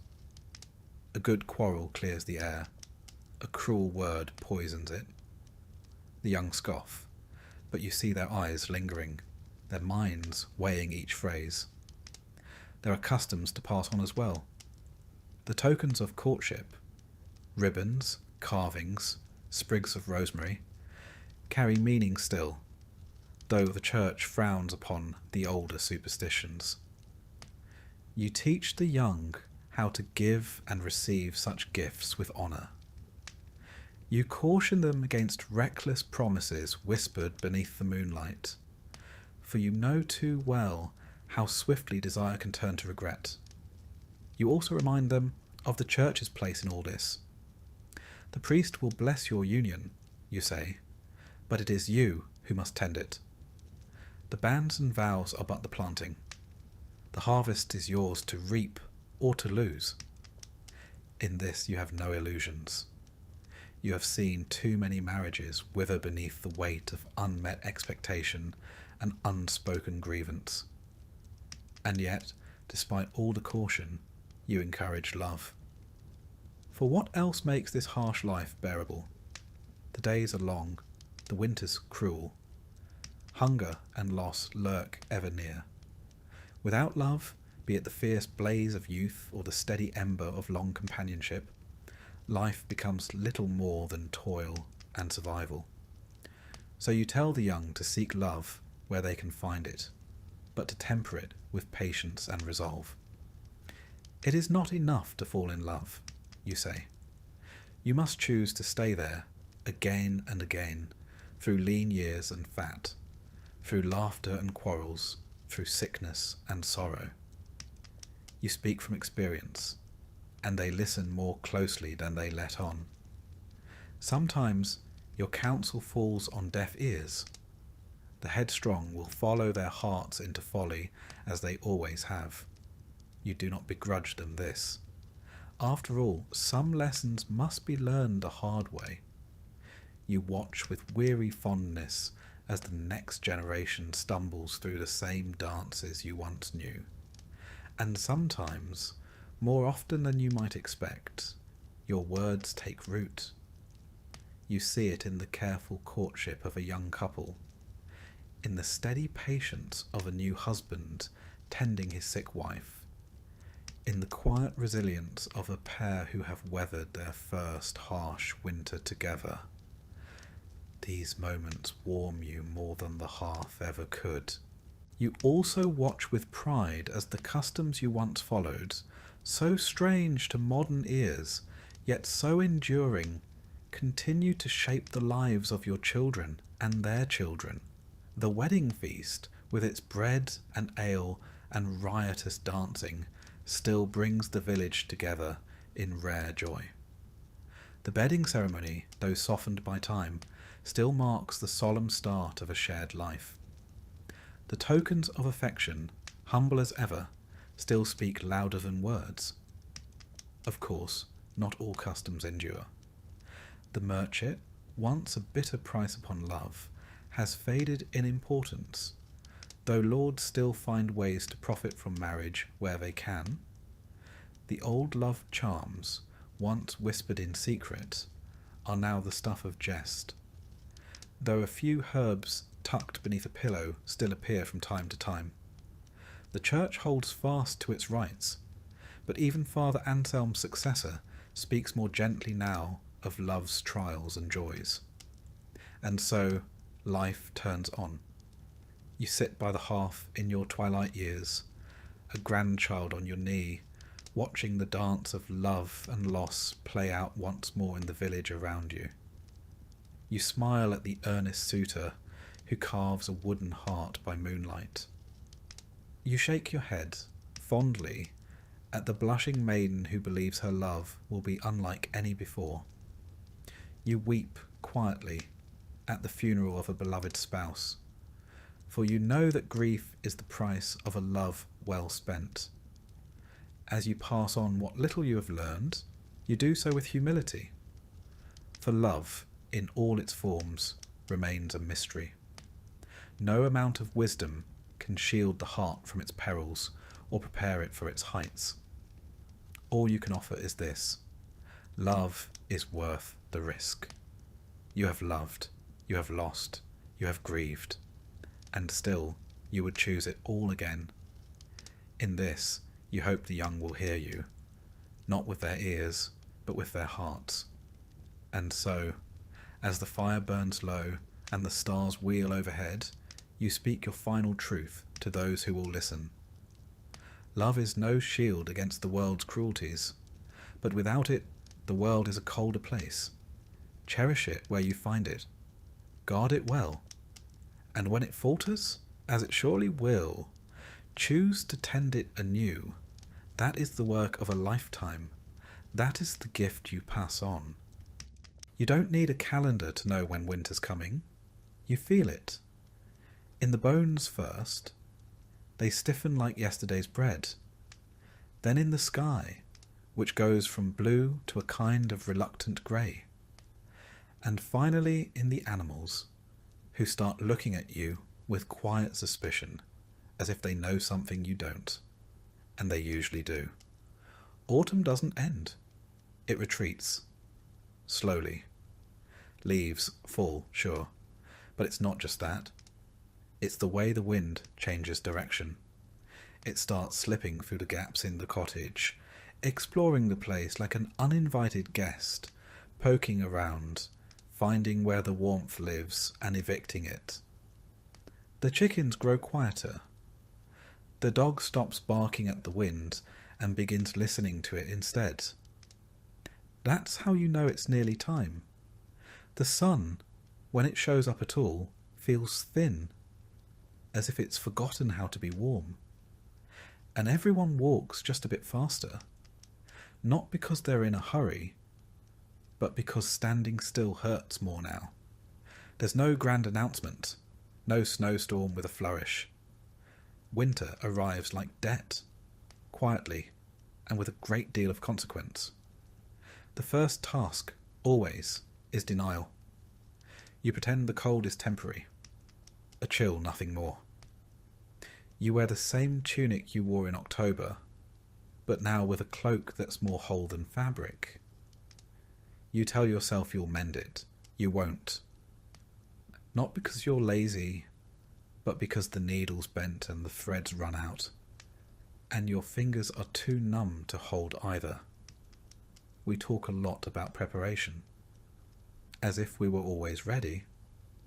But let's be honest.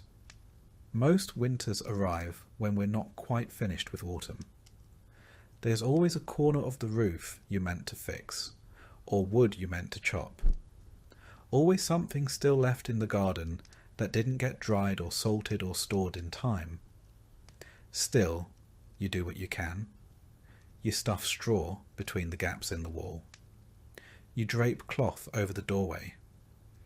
You rearrange the beds so everyone sleeps a little closer to the hearth.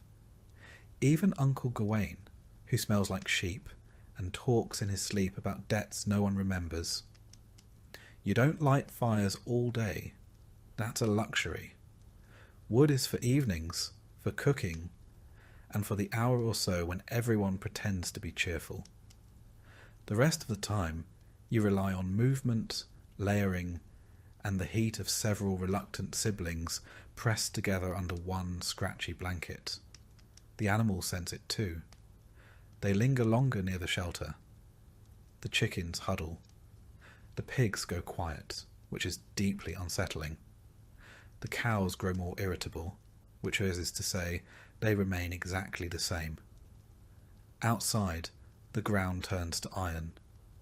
The paths that were muddy last week are now treacherous, half-frozen ruts that twist ankles and swallow boots. Water in the bucket develops a skin of ice. You break it each morning with a ladle, then curse softly as it numbs your hands. And the sky. The sky just hangs there, low, grey, expectant, like it's waiting for something.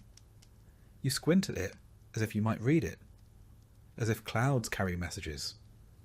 They don't, but they do mean you won't see the sun again for several weeks. In town, people walk faster. They speak in shorter sentences. Jokes dry up. No one's really in the mood. Even the church sermons get a little darker. The priest reminds you that cold weather is God's way of encouraging humility. You wonder if God might try a slightly warmer lesson plan. And then, finally, one morning, it happens. Snow. Not a blizzard, not yet.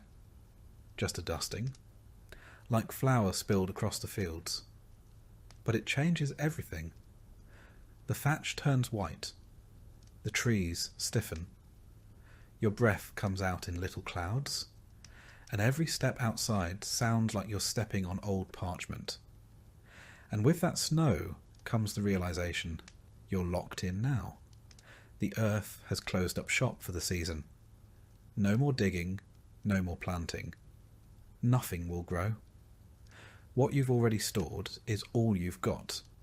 And if you didn't store enough, well, you'll learn how thin stew can really get. You begin to count things differently. Not in days, but in bundles. How many bundles of firewood left?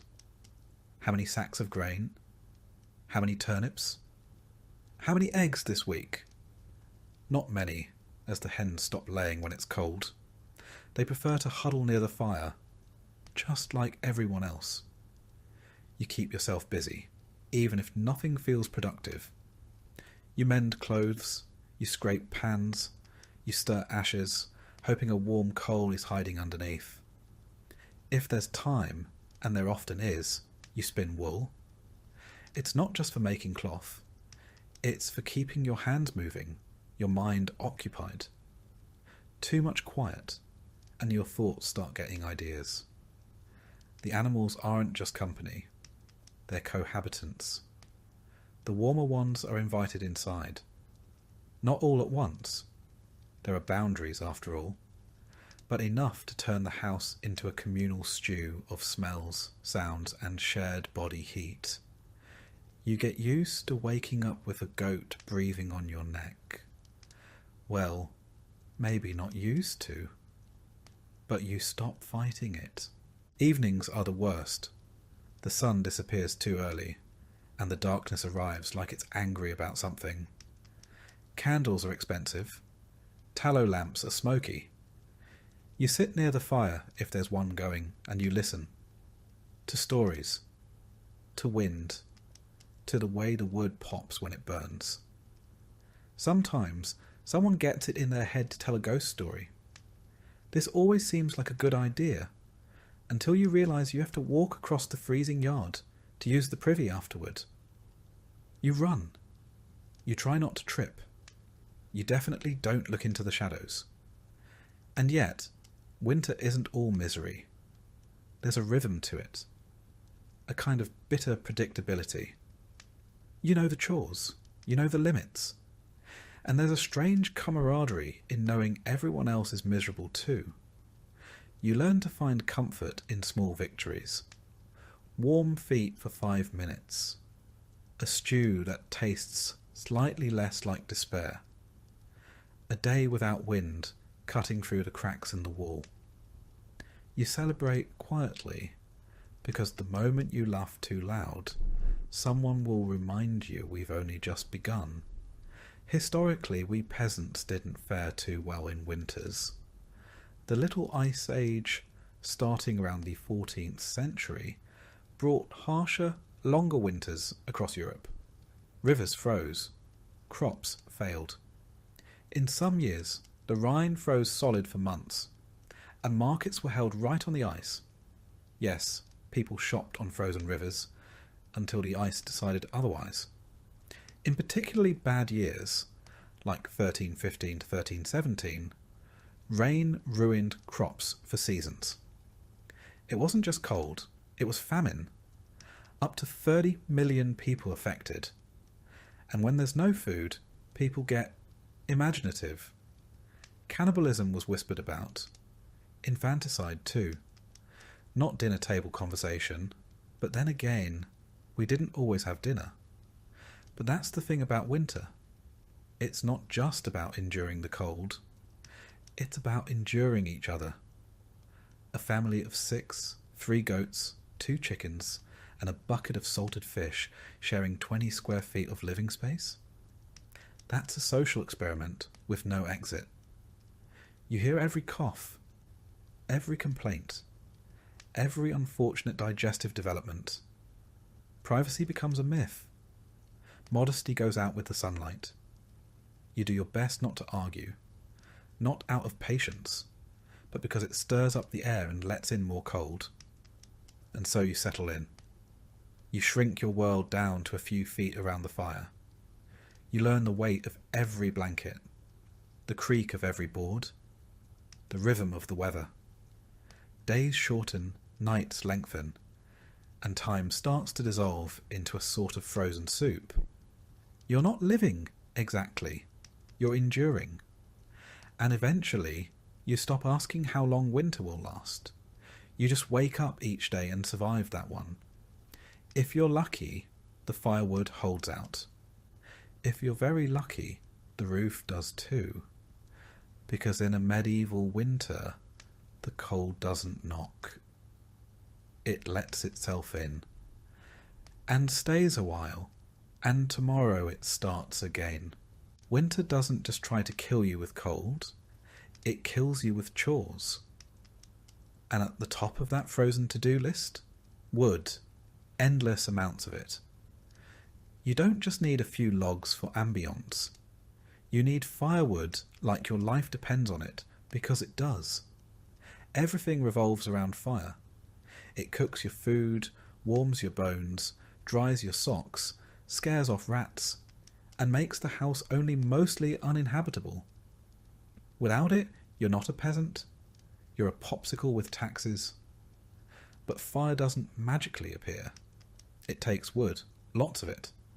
Cut, carried, chopped, stacked, and cursed at. Gathering firewood is the medieval equivalent of having a second full-time job, except this one pays in back pain and frostbite. There's no chainsaw, no gas-powered anything.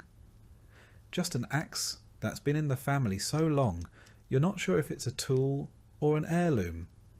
The handle's cracked, the blade is blunt. But it's still better than using your hands, which, let's face it, you probably will anyway once the axe gets stuck in the 3rd log. You start in autumn, of course. Everyone says that. Start early. Except there's never enough time.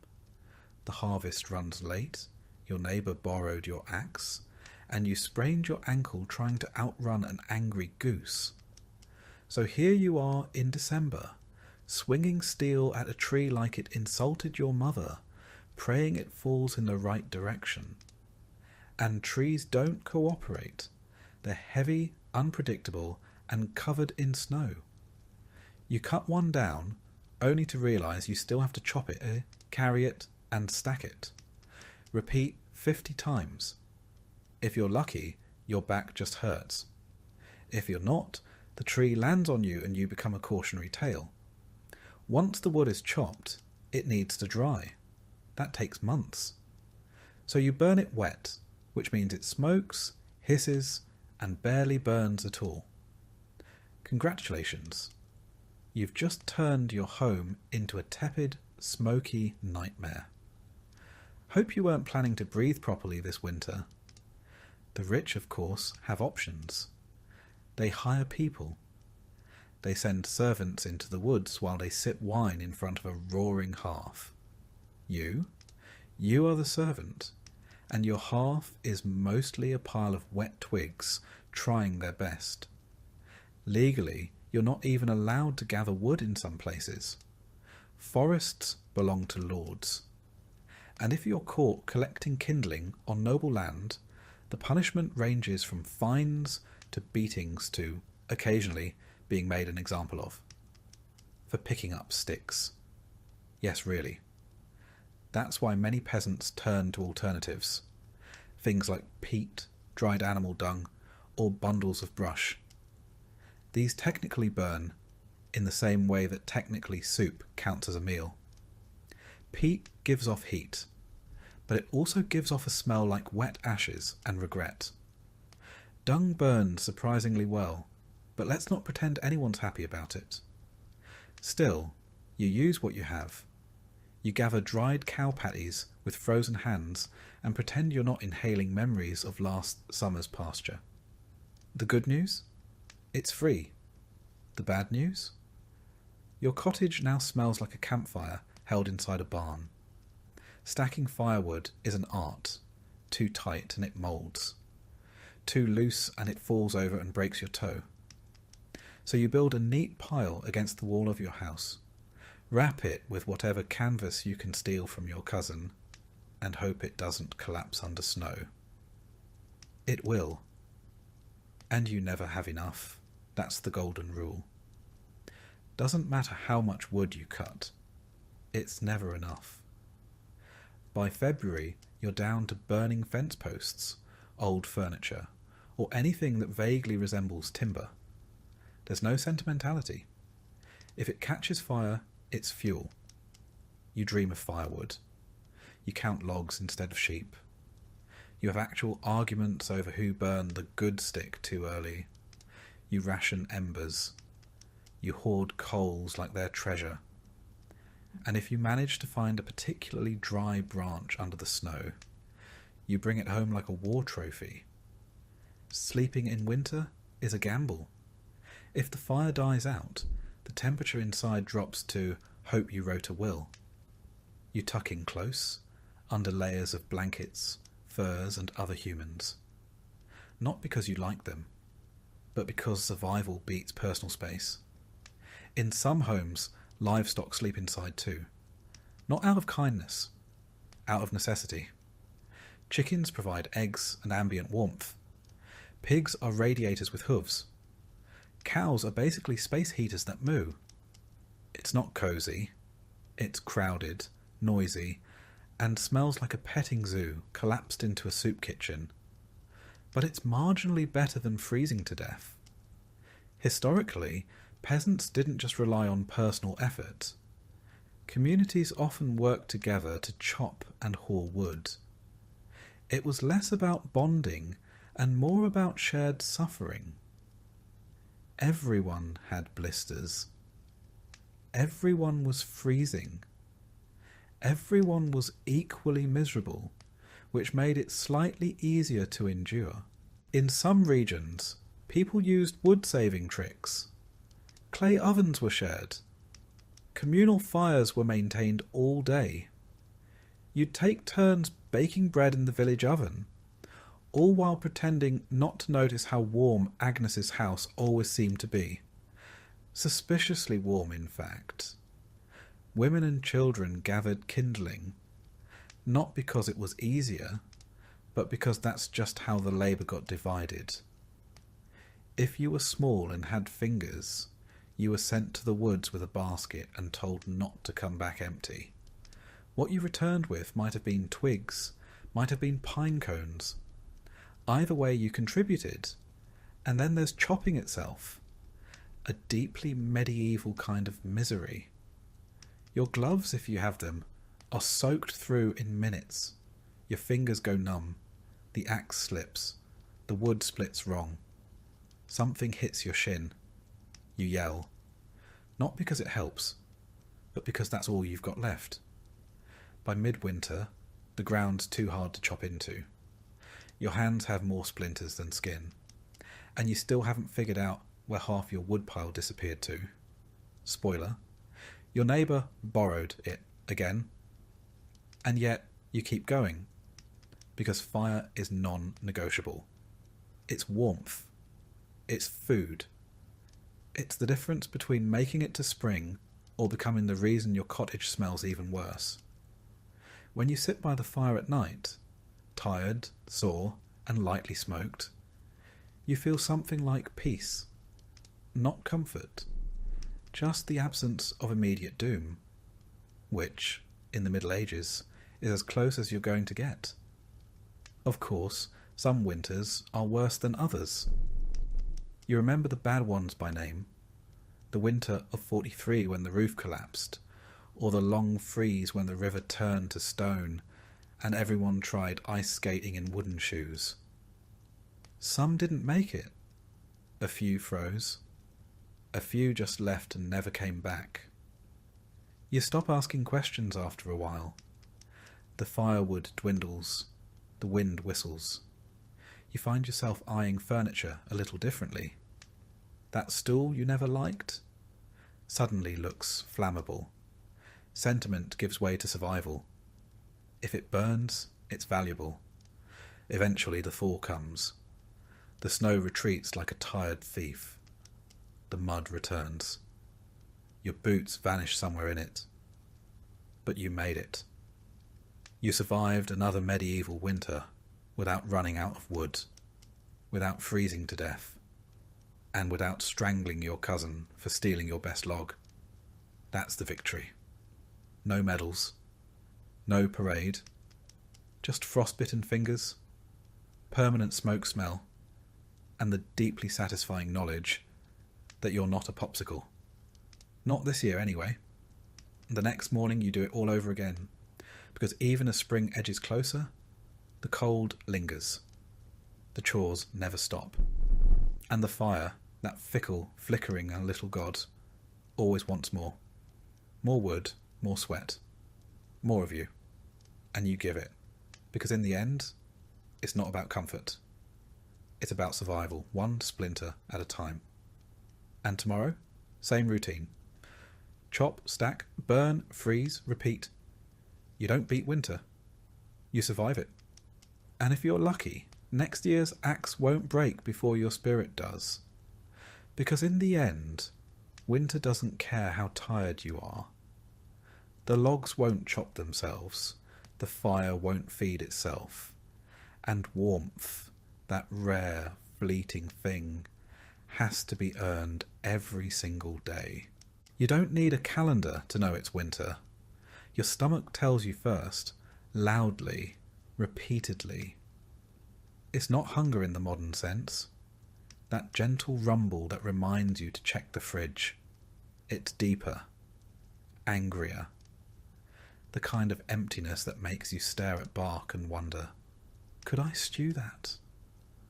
Food in a medieval winter is like firewood, always running out, never easy to get, and guaranteed to cause arguments. You don't plan meals, you ration them, you stretch them. You look at 3 shriveled turnips and call it a feast. You start with what you've stored, grains mostly, barley, rye, oats, wheat if you're rich, or stealing from someone who is. You keep them in sacks, barrels, or anything that keeps out rats, which is nothing. The rats always find a way. They're like furry tax collectors with teeth.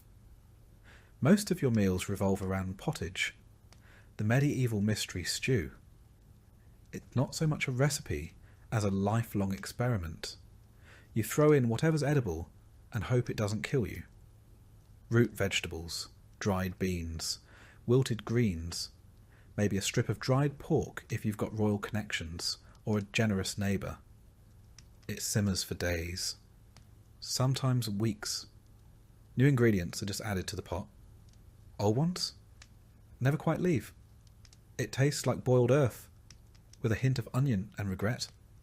You eat it anyway, every day, twice a day if you're lucky, not because you like it, but because it's there. And in winter, that's enough. Meat is rare. You don't have a freezer. You don't even have a cold cellar, just a slightly less awful corner of the cottage. If you did slaughter something in the fall, a pig, a goat, your neighbour's least favourite chicken, you salt it, smoke it, dry it, and then hide it from everyone in the house, especially the kids. Kids will eat anything, including raw bacon and the string you tied it with. Sometimes you fish.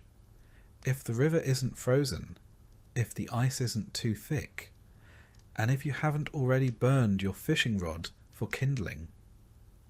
Ice fishing is a thing, just not a fun thing. You chip away at a hole in the ice while your toes slowly lose sensation. Then you sit, wait, and contemplate how life became a series of increasingly stupid decisions. If you're near the sea, you might dry some herring or smoke eel. It's nutritious. It's long-lasting. And it tastes exactly how it sounds. If you're not near water, you rely on whatever your neighbours didn't guard well enough. Bread is essential, but it's also a gamble. Made from whatever flour you've got. Rye, barley, sometimes lentils, and often padded out with filler. Sawdust, yes. Ground acorns, maybe. Bark, on a bad year. Bread isn't soft and fluffy. It's a blunt object. Something between food and medieval defence weapon. And sometimes the bread fights back. In damp storage, rye can grow a fungus called ergot, a delightful little microbe that causes hallucinations, convulsions, and occasionally death. You don't know this. All you know is that the bread makes you see colours, scream at clouds, and possibly become a religious visionary, or a witch, depending on who's watching. Dairy helps. If you have animals that haven't frozen, wandered off, or been eaten. Milk spoils quickly, so you turn it into butter or cheese. The cheese is hard, salty, and vaguely threatening. Butter's a luxury. You keep it wrapped in cloth, hidden under your bed like it's gold. Because in winter, it basically is. Eggs? Not likely. Chickens slow down in the cold. They're too busy trying not to die. You might get one a week, maybe two if you speak nicely to the hens and threaten the rooster. That egg goes in the pottage, or you stare at it long enough to get full from imagination. Fresh fruits and vegetables? That's adorable. No apples, no greens. Maybe a dried plum from last August, if it didn't rot or become home to a worm. Most vitamin C comes from sour cabbage or fermented turnip, lovingly described as crunchy disappointment in vinegar. It keeps scurvy away, but also friends. Preservation is everything. You salt, smoke, pickle, and dry anything that once moved, grew, or was near something that did. You make jams from berries, if you managed to find them, and didn't eat them all in a sugar-starved frenzy last summer. You hang herbs from the ceiling, until they drop into the soup one by one like leafy confetti. Nothing is wasted. Bones are boiled twice. The fat is saved. Even the ashes from the fire end up in soap or used to scrub pots. If someone throws away food, you question their sanity. Or you marry them, because clearly they're wealthy enough to waste things. And then there's hunger itself. Not mild hunger. Not I skipped lunch hunger. But the kind that makes you feel your stomach rubbing against your spine. The kind that makes you chew slowly, not for flavour, but to make it last. Hunger's a full-time presence in winter.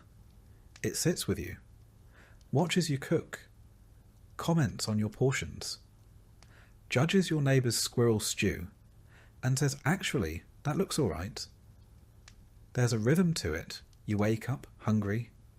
You go to bed still hungry. You learn to live with the gnawing feeling, like a mouse chewing inside your belly. Eventually, you stop noticing, until you smell stew from a neighbour's hut and immediately consider selling a sibling. Even the better off peasants don't eat well. They just eat slightly more of the same bland, mealy disappointment. Occasionally, someone manages a real treat. Honeycomb, fresh apple slices, a slice of salted beef the size of a coin.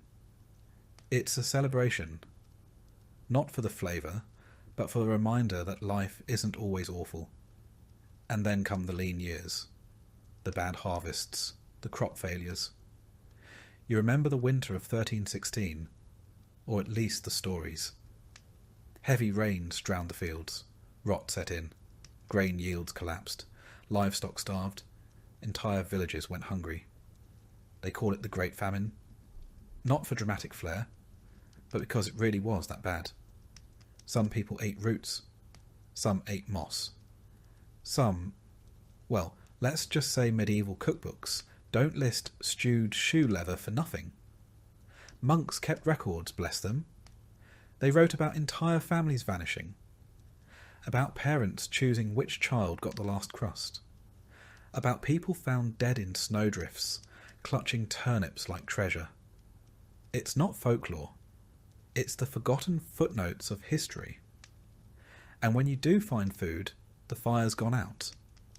So you eat cold stew by candlelight, huddled under a fur that still smells like the animal it came from. And you're grateful, because at least it's food. At least you get to chew something that isn't your own lip. Meals are short, the hunger is long. You scrape your bowl clean, not out of manners, but because you need every crumb. You lick your fingers. You scrape the pot. You consider eating the pot. Then remember it's your only one. Your body changes. You move slower. You lose weight. You don't call it dieting. You call it still alive. And yet you keep going. Because hunger is a fact, not a crisis. You don't expect to feel full. You just hope not to feel worse. That's winter. Not a battle, but a negotiation between you, your pantry, and the number of meals until April. There's no holiday feast unless you're lucky or well-connected. Maybe you save a sausage for Christmas. Maybe a neighbour shares a pie made with mystery meat and courage. You don't ask questions. You eat, you smile, and you try not to cry when it's gone in 3 bites. Even the celebration foods are practical. Spiced ale, if you can afford spices. Nut cakes, if anyone had nuts. Pies filled with dried fruits, soaked in syrup and desperation. They're more ritual than indulgence. A way to remind yourself that joy exists, even if it's crusted in soot and shared with a dozen shivering relatives. So, what did you eat in a medieval winter? Anything that wouldn't eat you first. Anything you could preserve, hide or boil until it stopped arguing. You didn't dine, you survived. Because in the end, hunger wears a wool coat. It wraps around you. It stays close. It whispers in your ear. And when spring finally arrives, the first green shoot you see, you don't admire it. You bite it. Your home in the Middle Ages is not a refuge. It is not a sanctuary. It is not, by any modern standard, a building. It's more like a wooden suggestion of shelter, loosely stapled to a dirt floor and held together by good intentions, dried mud, and the unspoken agreement that nobody sneezes too hard. Let's start with the walls. Wattle and daub if you're lucky. That's woven wooden strips covered in mud, straw, and whatever else was lying around. Cow dung, hair, gossip. You pack it all together and pray it hardens before the next storm hits. Spoiler, it doesn't. On a good day, the wind whistles through the cracks. On a bad day, the wind howls through like it owns the place and wants rent. There is no insulation. There is no sealant. There's just the outside and slightly less outside. Your roof is thatched, of course, which sounds quaint until you realise it's just dried plant matter arranged in a vaguely triangular shape. It leaks constantly. Rain comes in. Snow piles up. Birds nest in it. Mice move in and start charging rent. If you're lucky, it only partially collapses during a storm. If you're not, you wake up with your ceiling in your lap and a chicken on your face. The floor? Dirt? Just dirt? If it's muddy, you wait. If it's frozen, you slip. If it's dry, it turns to dust and gets into everything. Your lungs, your eyes, your soup. You try throwing down straw to soften it, which lasts approximately 6 hours before turning into a trampled, mouldy paste that somehow smells like feet and despair. Windows? Don't be silly. Glass is for churches and rich people. You have holes. If you're feeling fancy, maybe you stretch some oiled parchment over the opening. It lets in light and also every draught between now and Easter. Curtains? Number cloth is too valuable to waste on luxuries like privacy. Doors barely latch. Hinges groan like wounded animals. You can barricade it with a log, or if you're short on logs, because you've already burned them for heat, maybe just hope the wind isn't in a mischievous mood. Fireplaces are central, but not in a cosy way. There's a fire pit in the middle of the room. No chimney, just a hole in the roof. So the smoke rises slowly, filling your home with a lovely grey fog that coats your walls, your lungs, and any hope you had of clear breathing until spring. You don't smell the smoke after a while. You are the smoke. Now let's talk furniture. You don't have much. A wooden bench, maybe a stool. A table if you're living the high life. Beds are shared with your spouse, your children, and occasionally livestock. The mattress is straw stuffed into a sack, which sounds fine until you remember that straw doesn't stay fluffy. It compresses, moulds, and invites bugs. Your pillow is another sack. If you're lucky, it's full of feathers. If you're not, it's just more straw, possibly slightly less crunchy. Blankets? Wool, if you've got it. Or furs, if something nearby died recently. Most nights, you sleep in your clothes, under everything you own, hoping body heat plus faith equals survival. And if your fire dies out overnight, you wake up frozen in your own breath cloud, questioning every decision that led to this point. Heating the place is a challenge. You keep the fire going, sure, but heat rises, smoke rises, and unfortunately, you're sleeping on the floor, which means your toes freeze while your rafters get a lovely sauna experience. Stones around the hearth help. They absorb heat and release it slowly, but only if you have enough fuel to make them warm in the first place. You seal up cracks with moss, cloth, or mud.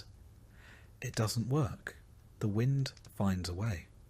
It always finds a way. There are days when you swear the air inside is colder than the air outside. And you do something about it, but your fingers are too numb to untie your cloak. Lighting's another delight. You've got tallow candles, which drip, sputter, and reek of beef fat. Or rushlights. Reeds dipped in animal grease, which burn like someone tried to weaponize a salad. The smoke from these mingles with the hearth smoke, until the whole room is a low hanging haze of medieval asthma triggers. And let's not forget the noise. Thin walls mean you hear everything. The wind, the livestock, your neighbour sneezing, your own stomach growling back at you like it's filing a complaint. Privacy? A myth? Solitude? Only if you walk into the forest and don't come back. Of course, it's not just people living here. Your cottage shares space with animals. Chickens nest in corners. A goat sleeps under the table. If you've got a cow, she lives in the lean-to attached to the wall, unless it's too cold, in which case she joins you in the main room. There is no such thing as indoor and outdoor. There is only not dead from the cold. This makes the house warmer, slightly. It also makes it louder, messier, and smell like a barn that recently lost a bet. You sweep the floors, but the dirt just rearranges itself. The straw bedding smells like old milk. And if a chicken decides to lay an egg next to your head in the middle of the night, you say thank you and try to fall back asleep before it poops on your blanket. Your roof also houses guests, birds, rats, insects. The thatch is thick enough for nesting, which means, come spring, you'll hear the pitter-patter of tiny feet above you at all hours. Sometimes they fall in. It's normal. You scream. The rat screams. And then you both pretend it never happened. Maintenance? Constant. Door cracks. Rafters bend. Doors sag. The wind tears the roof. You fix what you can with what you have, in which is string, hope, and a very dull knife. You can't afford nails. You wedge things into place. You hammer wood together using a rock and a prayer. And if it's raining and the roof's leaking, you don't grab a bucket. You grab all the buckets. You position them around the house like you're trying to win a very sad game of splash chess. You learn which spots drip first. You name them. You curse them. You learn to sleep around them. It's not all doom. There are warm moments. The fire catches well. Someone shares a fur. A draft stops for no reason. You convince yourself it's your craftsmanship. You huddle close with your family and pretend the smell is comforting. It's not. But it is familiar. Still you endure it. Because this isn't just a pile of timber and bad smells. It's home. It's where you were born, where your children were born, and where someone probably died last week. You patch it. You sweep it. You whisper to it in winter, like it's a sick relative. Just hold on a little longer. You don't compare it to a castle. You compare it to not freezing to death. And by that measure, it's doing fine. Some wealthier peasants whitewash the walls. Not for luxury, for lice. The lime kills bugs. A fresh coat every year keeps the walls bright and the infestations mostly cosmetic. You think about doing it. You even collect the lime. But then the firewood runs out, again. You hang herbs to make the air smell nicer. They dry out, crumble, fall into your soup. You eat them anyway. The taste is weird, but you tell yourself it's seasoning. It's not. And every so often you dream of a second room, of a wooden floor, of a roof that doesn't make you flinch every time a breeze picks up. You don't expect it. You just let the thought sit with you while you stitch another patch into the wall and listen to the rain come through the ceiling. Because in the end, your house isn't warm or dry or peaceful, but it's still standing. And in a medieval winter, that's about as close to luxury as you're ever going to get. It's dawn, or close enough. There's a faint light outside that might be the sun, or just the moon giving up. Either way, it's time to get up. Not because you're rested, you're not. Not because you're excited, you're definitely not. but because your life depends on getting things done before frostbite, famine, or your neighbour's goat beats you to the water source. There's no weekend. There's no me time. There's barely enough time to scrape the frost off your eyebrows. Every day is a repeat of the last. Gather, mend, feed, carry, boil, patch, repeat. Winter in medieval Europe is a season-long to-do list, written in mud, smoke, and fatigue. First job, get the fire going. You hope the embers survived the night. If not, you're back to flint and steel, hunched over kindling with frozen fingers, and breath so visible it could be mistaken for a ghost. Wood is precious. You use it sparingly. A good fire means warmth, food, light, and life. A bad one means all of the above slowly slip away while you pretend you're not crying from smoke.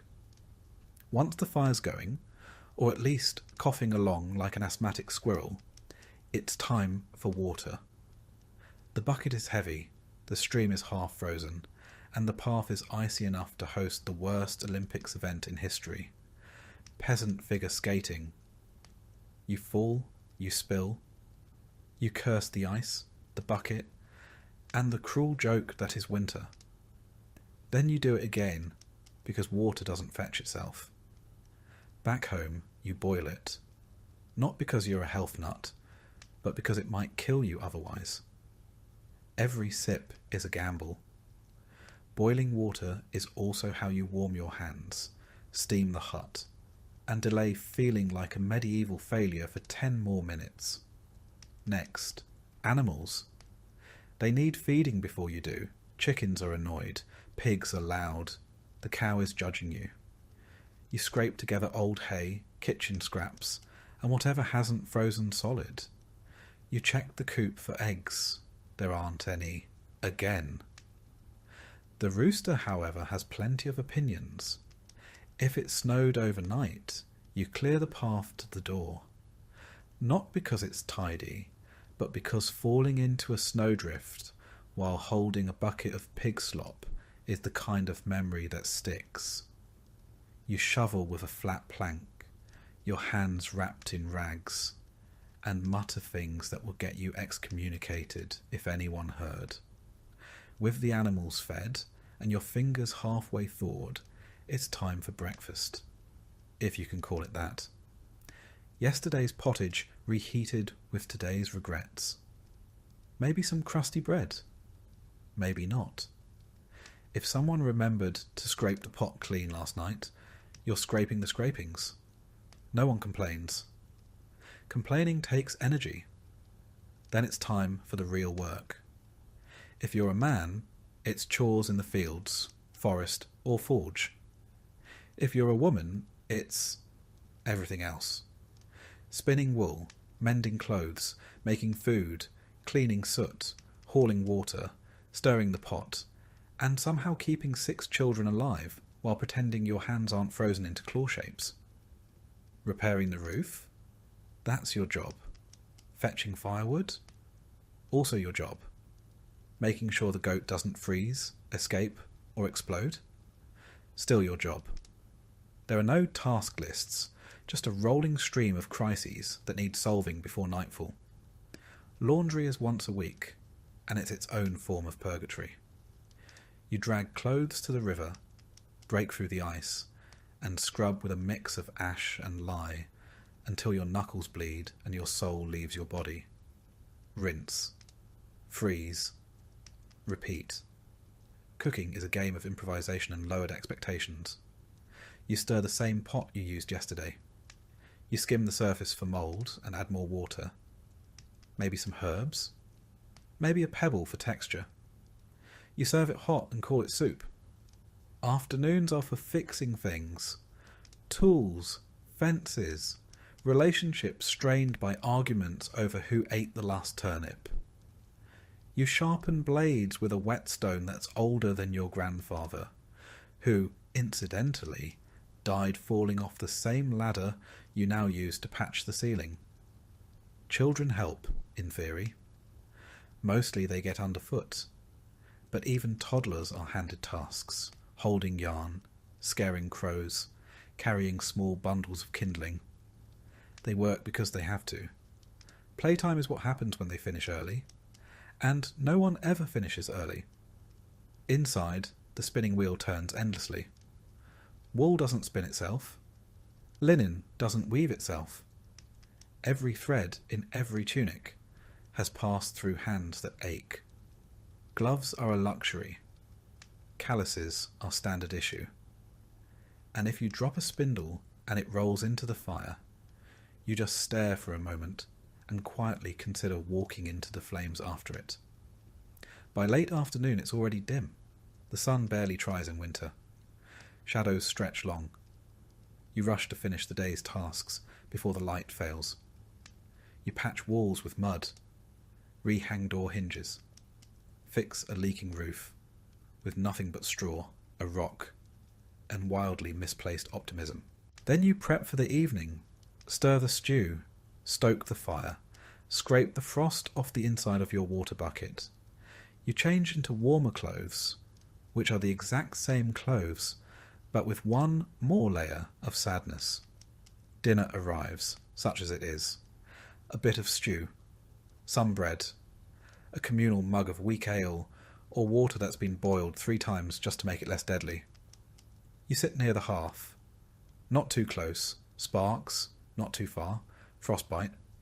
You eat fast. The warmth fades quickly. Afterward there's no winding down.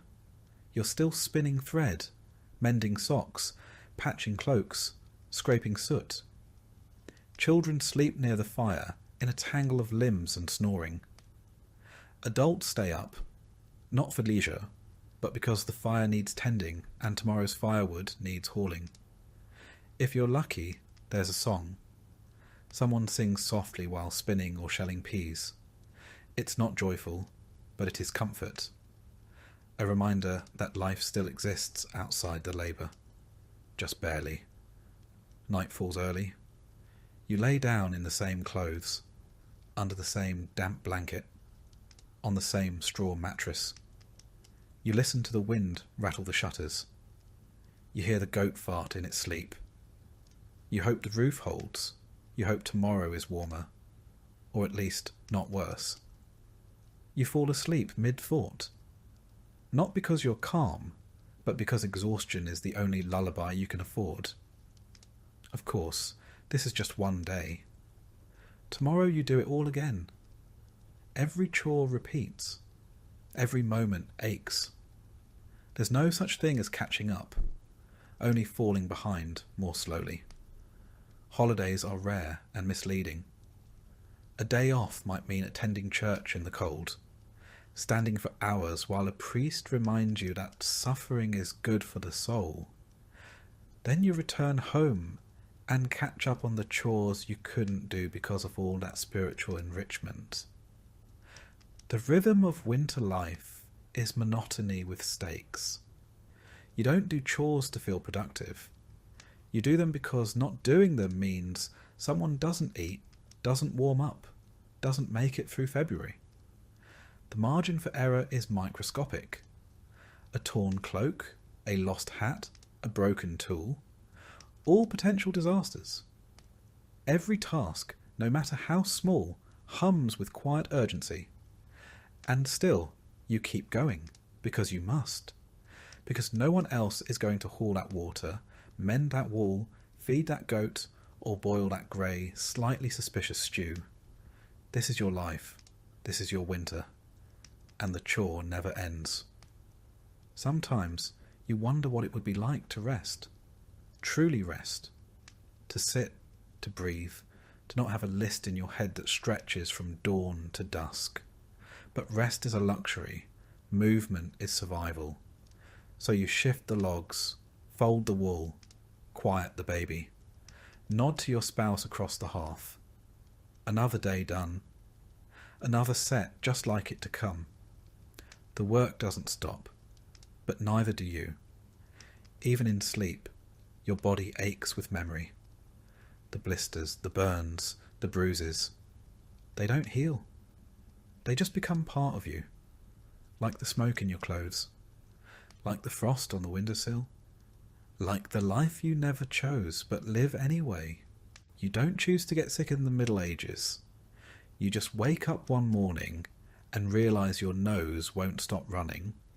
Your throat feels like you gargled pine cones. And someone seems to be inflating your joints from the inside. Congratulations. You're now fighting off something that doesn't have a name, a cure, or even polite bedside manner.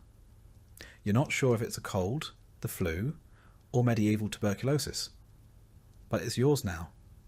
Getting sick in the winter is almost a rite of passage. The hut is damp.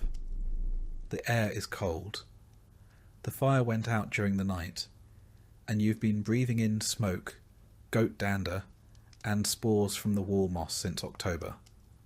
No one knows what germs are yet, but your body does, and it's currently throwing a tantrum about it. Everyone coughs, everyone sneezes.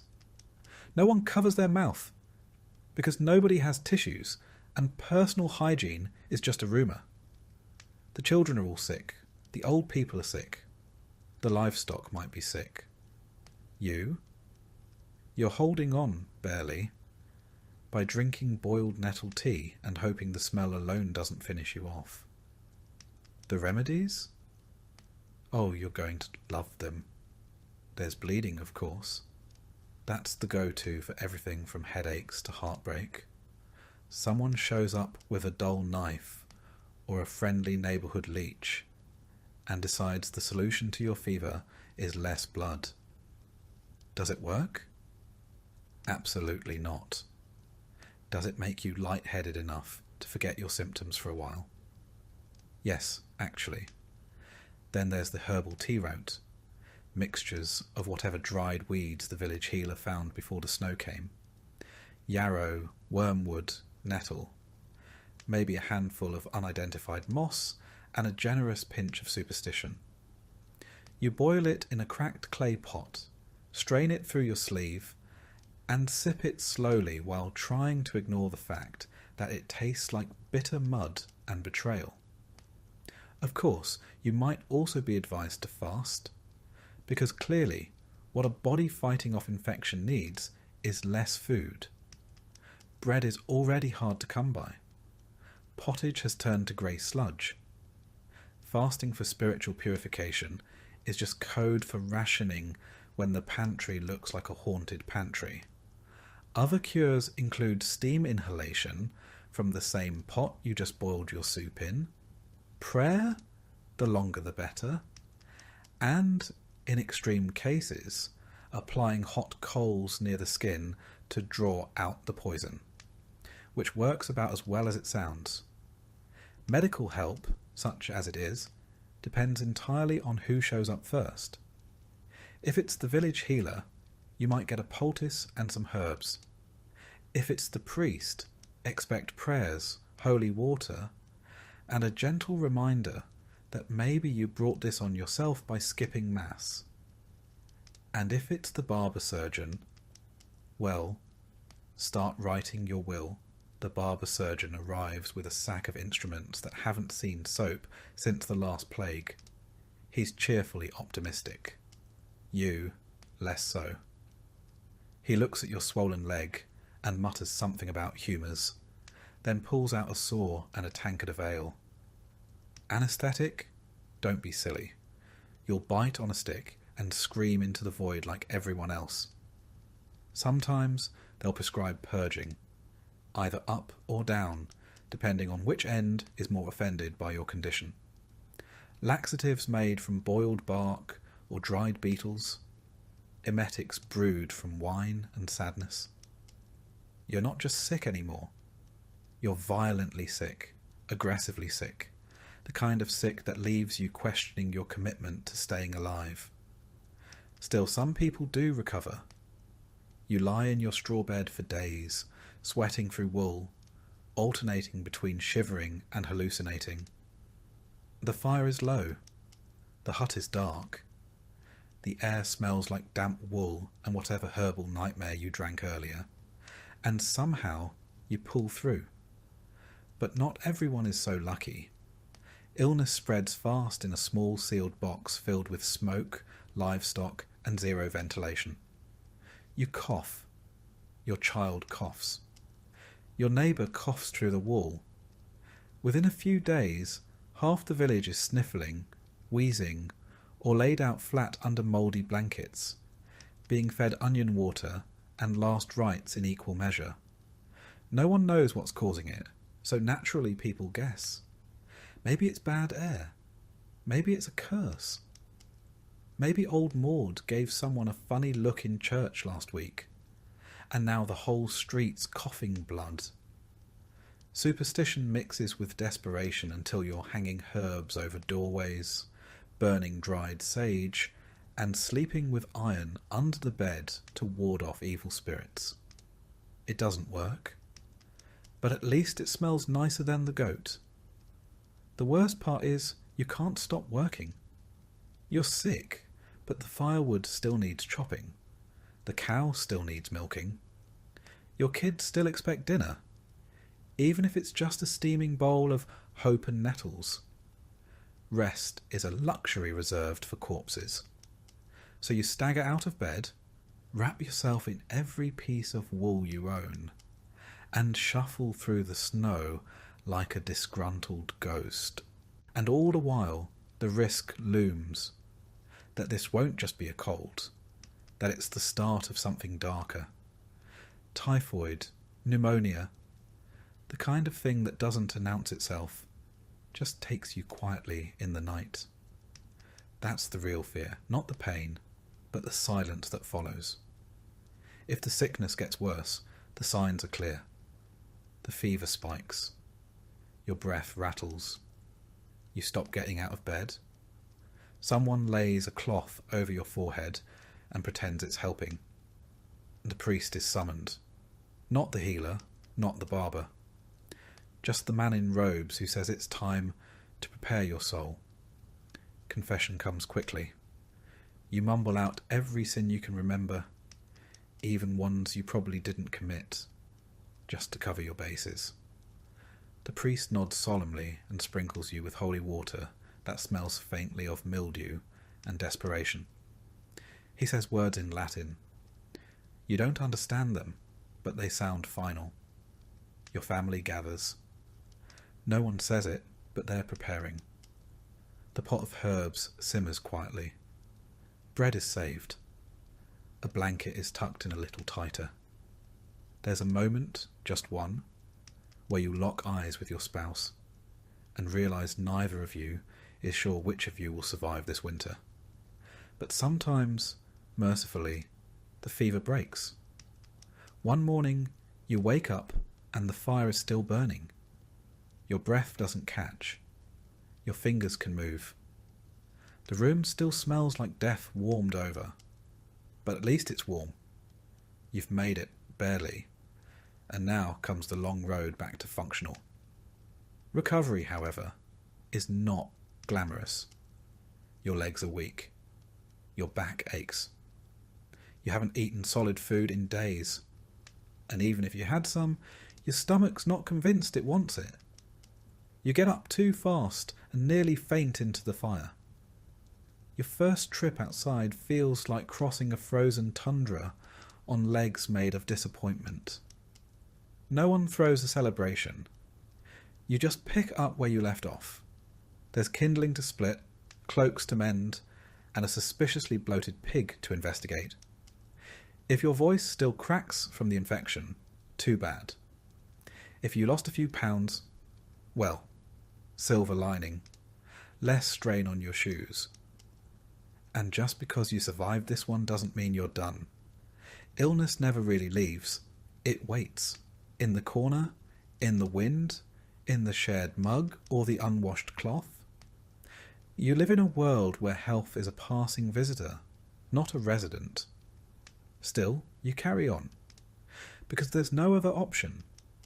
You cough less. You breathe a little easier. You no longer see strange shapes in the corner of the room. The colour returns to your face, along with the weight of everything that still needs doing. Because in the Middle Ages, illness comes free. But survival, that's extra. You don't brag about surviving. You don't even talk about it.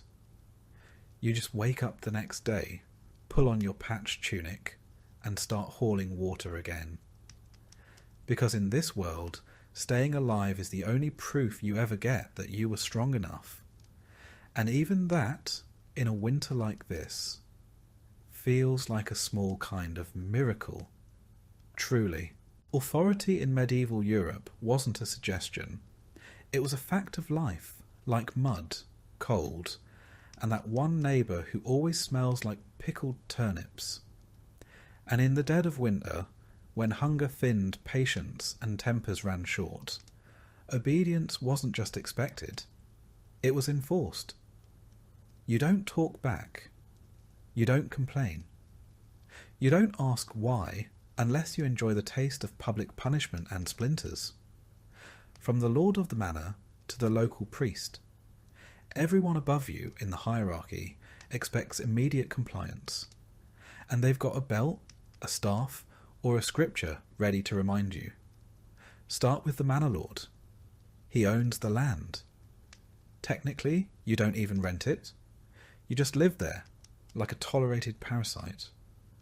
You farm his fields, pay your dues, and bow when he rides past, even if your back's already broken. If he says jump, you ask how high, then jump anyway just in case he meant it metaphorically.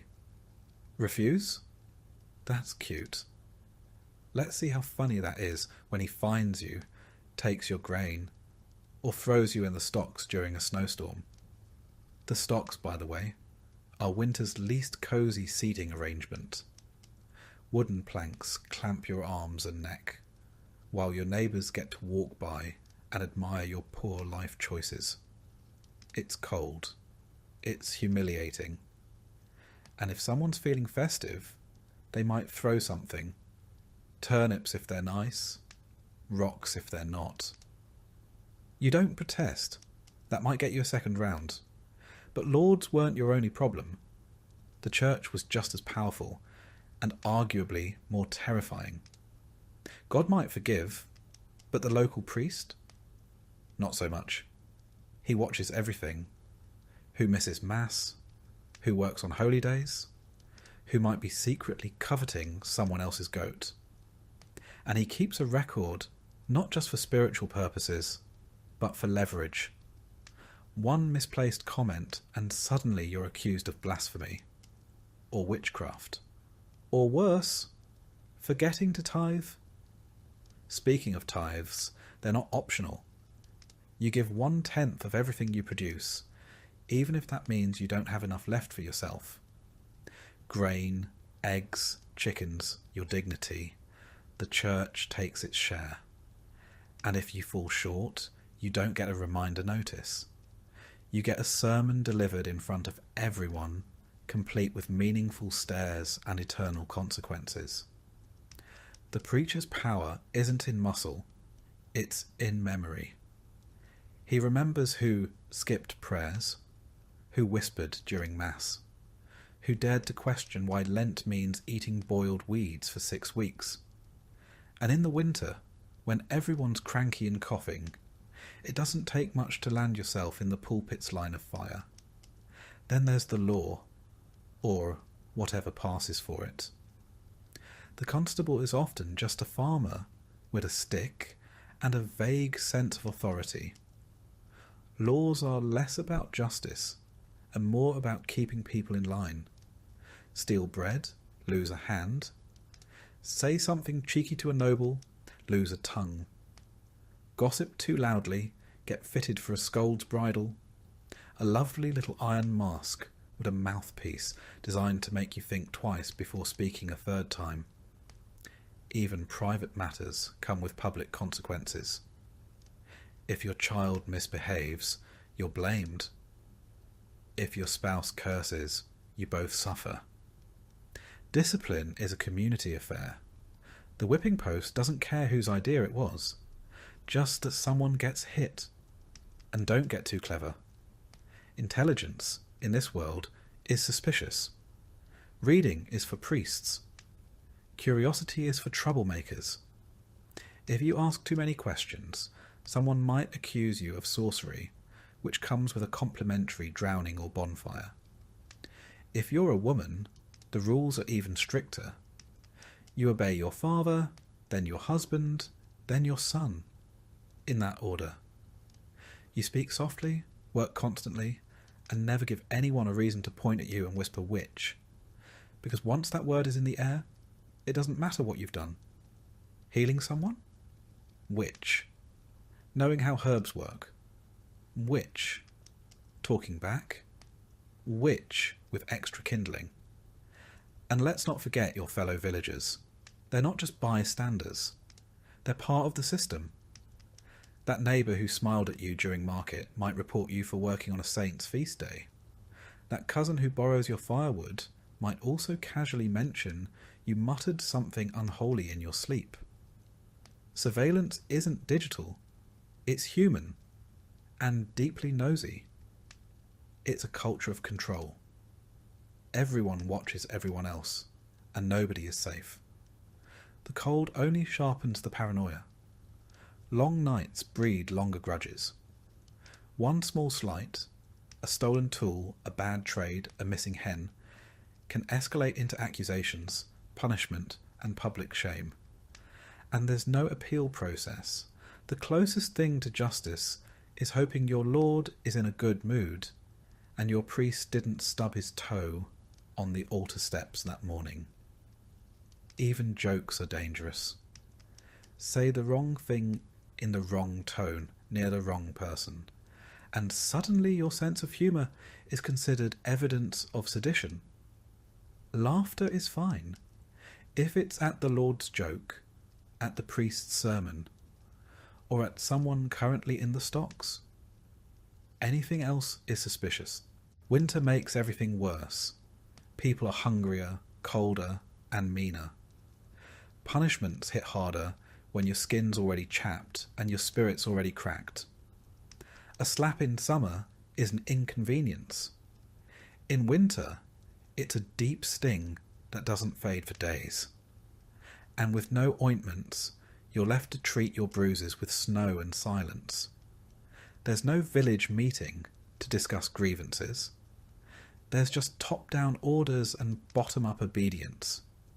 And if you push back, if you speak your mind, advocate for fairness, or question why Father Thomas gets extra rations every Friday, well, you're courting a punishment that might outlive your usefulness to the village.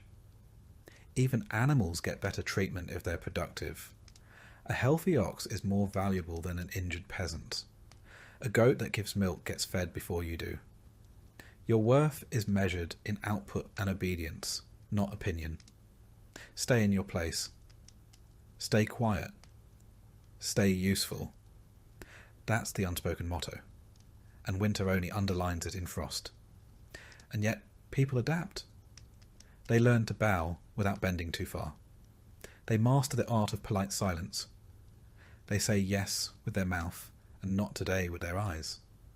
Obedience becomes a skill, part survival tactic, part social performance.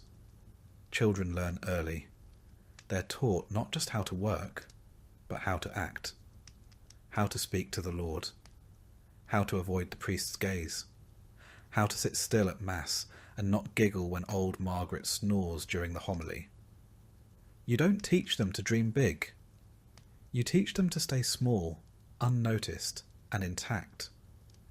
Even religion, the supposed comfort in a world this hard, is used as a leash. You're reminded weekly, sometimes daily, that obedience brings salvation. That questioning is the road to hell. That God is watching, and also, coincidentally, so is Father Thomas, who seems a little too invested in whether or not you kneel deeply enough during prayer. At night, the village is quiet. Not peaceful, just quiet. The kind of quiet that sits heavy. You listen to the fire crackle, the wind moan, and the occasional footsteps of someone trudging home from the tavern. You lie still, wrapped in wool and fear, and think about how obedience kept you alive today. Not happy, not free, but alive. Tomorrow you'll wake up and obey again. Not because you believe in the system, but because survival depends on it. The price of winter is submission, and everyone pays whether they mean to or not. You don't question the cold. You don't question the rules. You just pull on your boots, bow your head, and keep moving. Because in the medieval winter, questioning authority isn't rebellious. It's suicidal. Even your thoughts aren't entirely your own. You shape them carefully, keep them quiet, tuck them away behind your eyes. Because in a world built on obedience, even thinking freely feels like a dangerous luxury. So you obey, you endure, and you wait for spring. Because in winter, even rebellion freezes. And you've got enough to survive without adding heresy to the list. So you lower your eyes, seal your lips, and carry on, like everyone else. You're not alone out here. And that's not meant in the comforting sense. The kind people say when offering a hug. It's the kind whispered by your inner voice when something howls in the woods, and your door isn't quite shut right. Because in the medieval winter, you're surrounded by things that want your food, your warmth, and occasionally your face. Wolves are the obvious concern. By December, they're starving. By January, they're bold. They prowl the edges of the forest, closer now than in summer, noses lifted toward your chimney smoke. They smell meat. They smell fear. They smell you. And when you walk alone, maybe to fetch firewood, maybe to empty the slop bucket, they watch. Sometimes they follow. They rarely attack outright, but you've heard stories. Everyone has. Some say they wait until you slip, until your lantern goes out, until your boot catches in a snowdrift and you fall face first in silence. Then it's over fast, or not fast at all.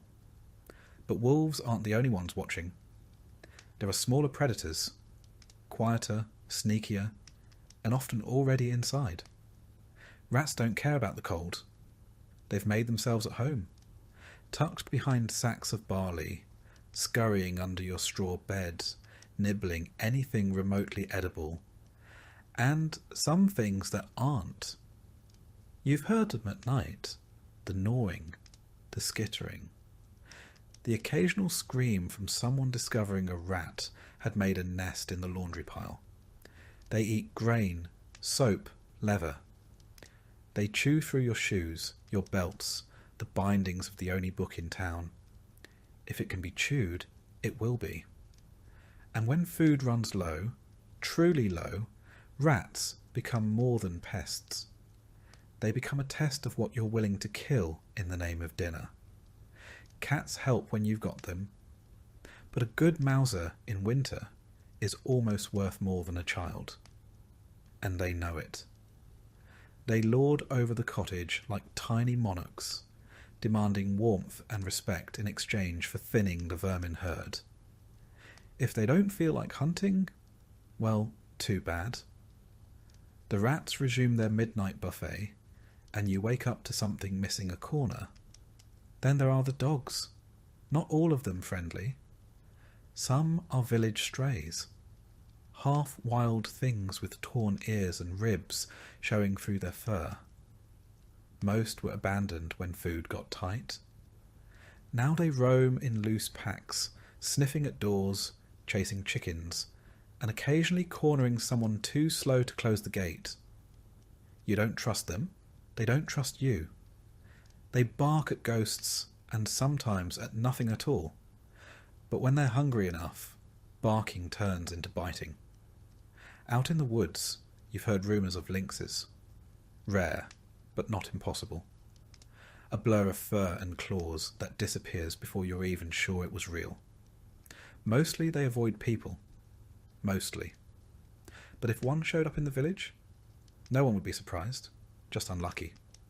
Boars are worse, big, mean, and stupid. They don't hunt you, they charge you, especially if they're cornered or desperate. You've heard of men losing legs to a wild boar tusk, or lives.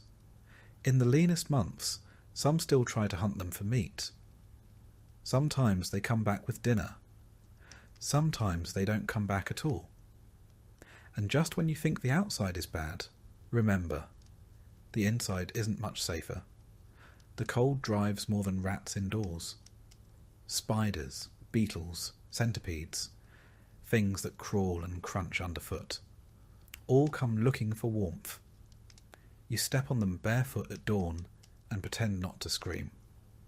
You sweep them into the hearth and watch them sizzle, then go back to stirring your soup like nothing happened.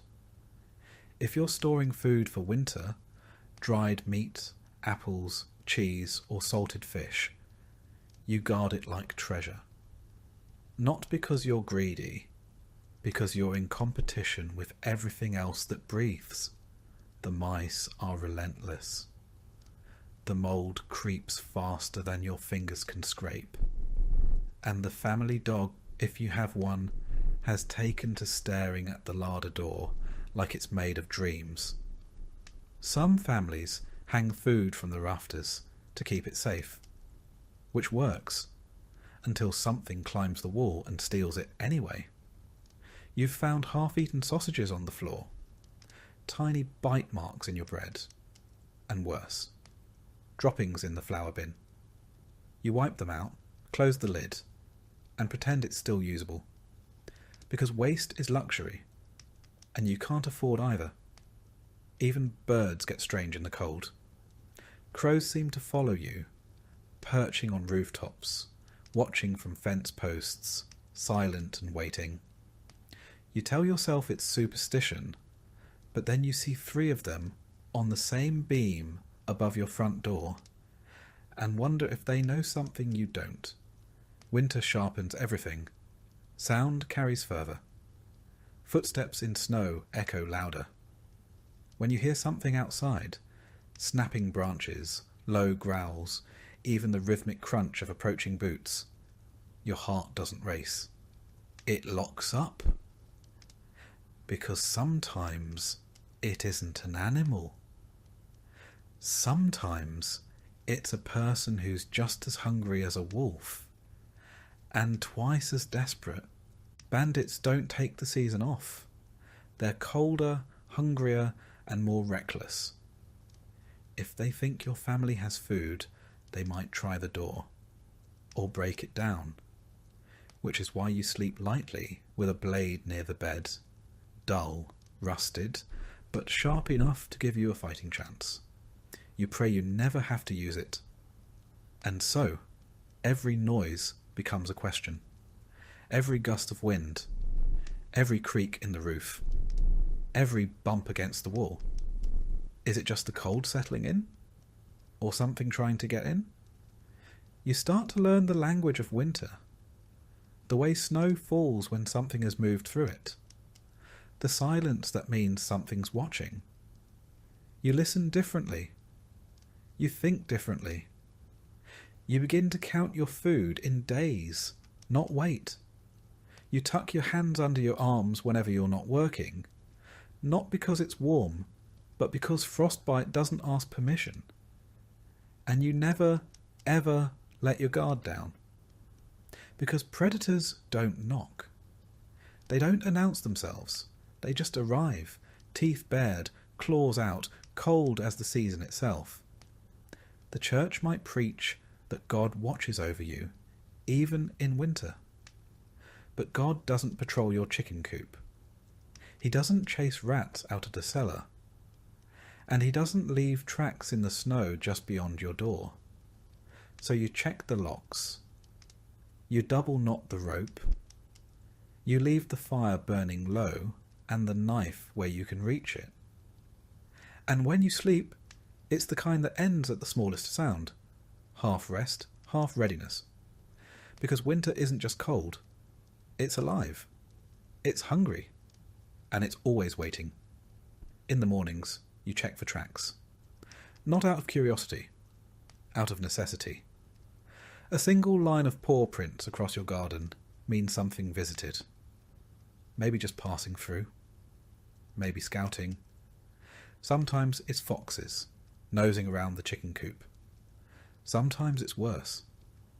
You shovel snow from the path, not just to walk safely, but to erase evidence, to make your home look less tempting to whatever might be watching from the tree line. Some people hang charms above their doors. Bits of bone, carved wood, sprigs of dried herbs. Protection, they say. Against animals. Against spirits.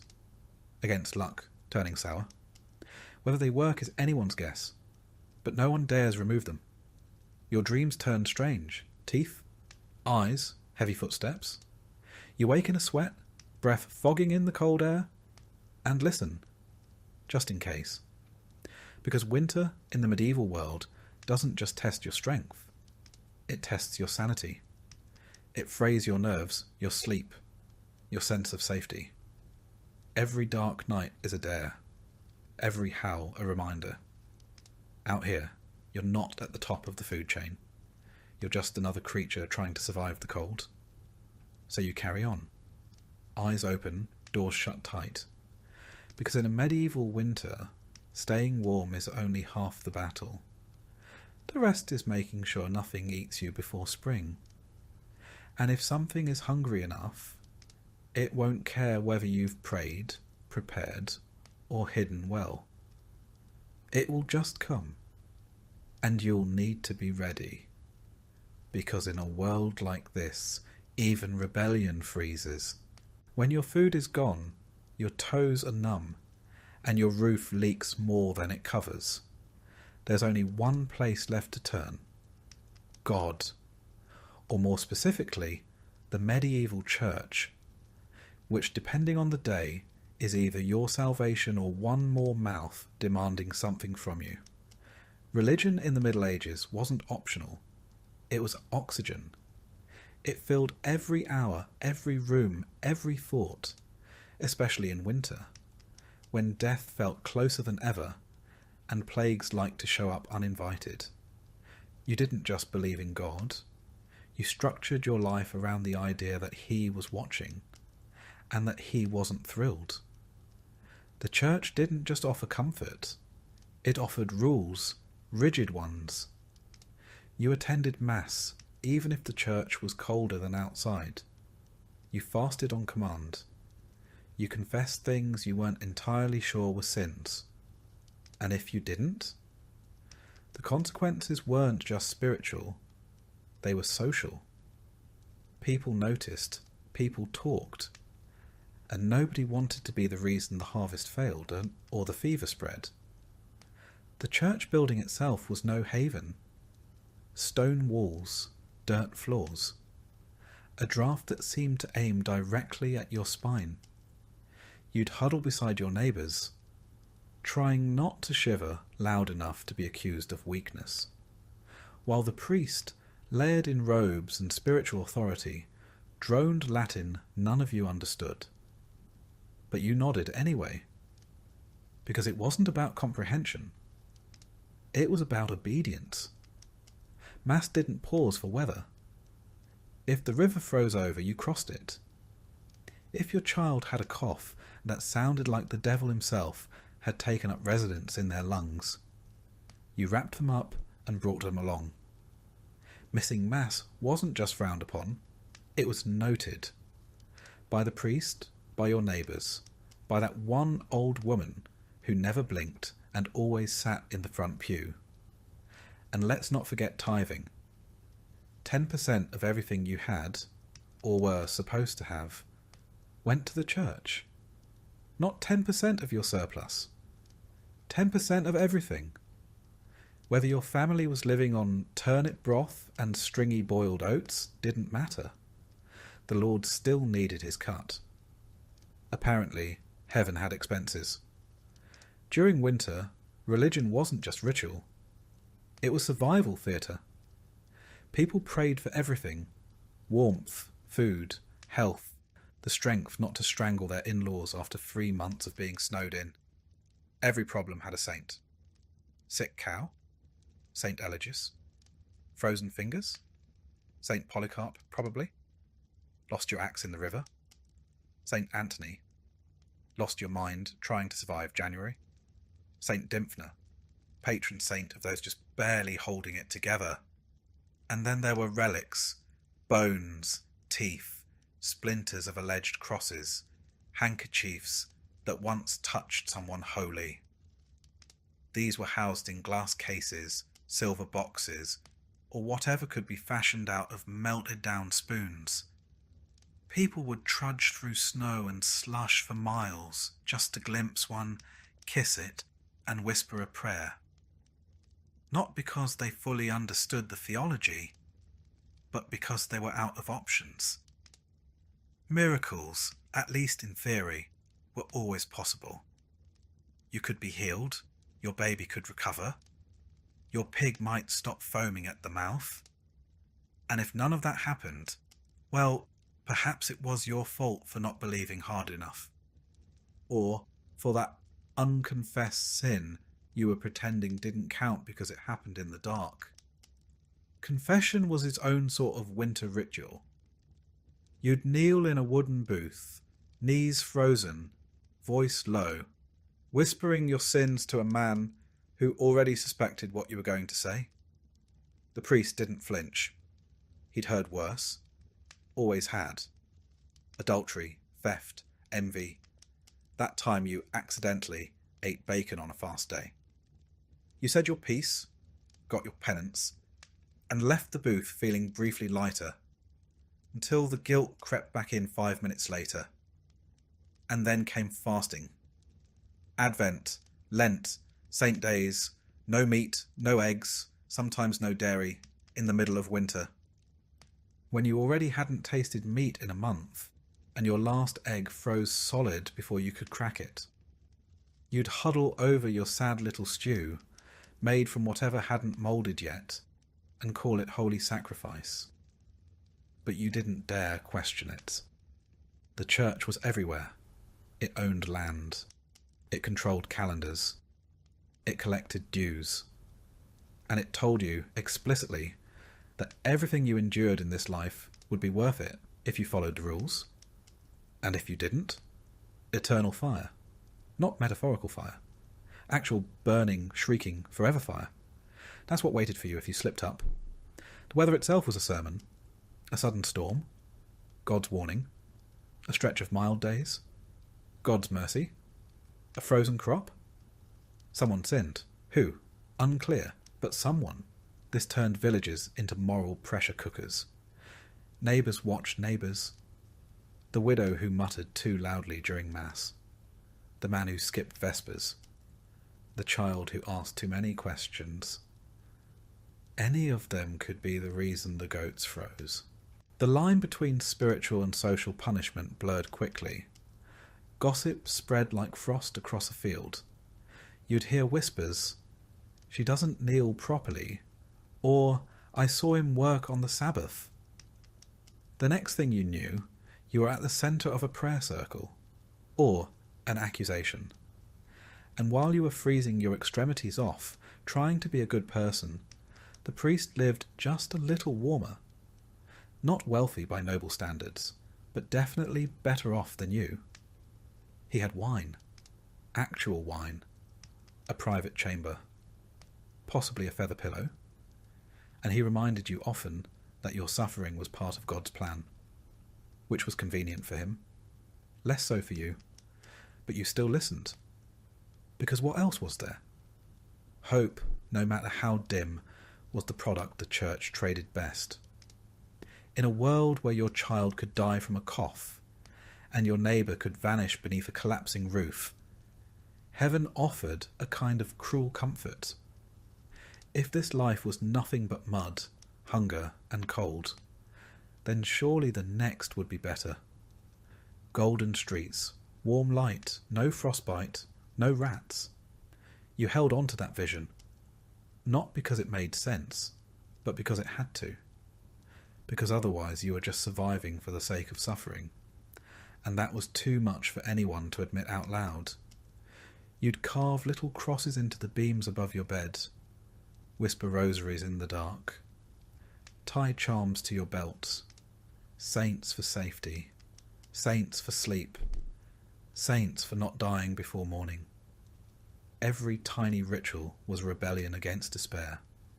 You couldn't fix the cold, you couldn't fix the hunger, but maybe you could stay in God's good graces long enough to see spring, and that meant keeping the faith, even if your knees bled from kneeling, even if your prayers went unanswered, even if, deep down, you weren't sure anyone was listening.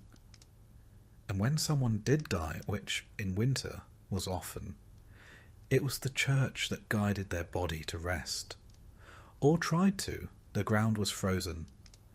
Graves had to be hacked open with picks, or left shallow and marked for later. The priest would mutter Latin over a frost-covered shroud, incense freezing mid-swing, as the living buried the dead with red fingers and numb faces. Sometimes the body couldn't even be moved. A makeshift service might be held in a barn, or right there in the house, as family members huddled beside the wrapped form, praying it wouldn't attract wolves before morning. But the church had answers for that too. Death was a passage, a test.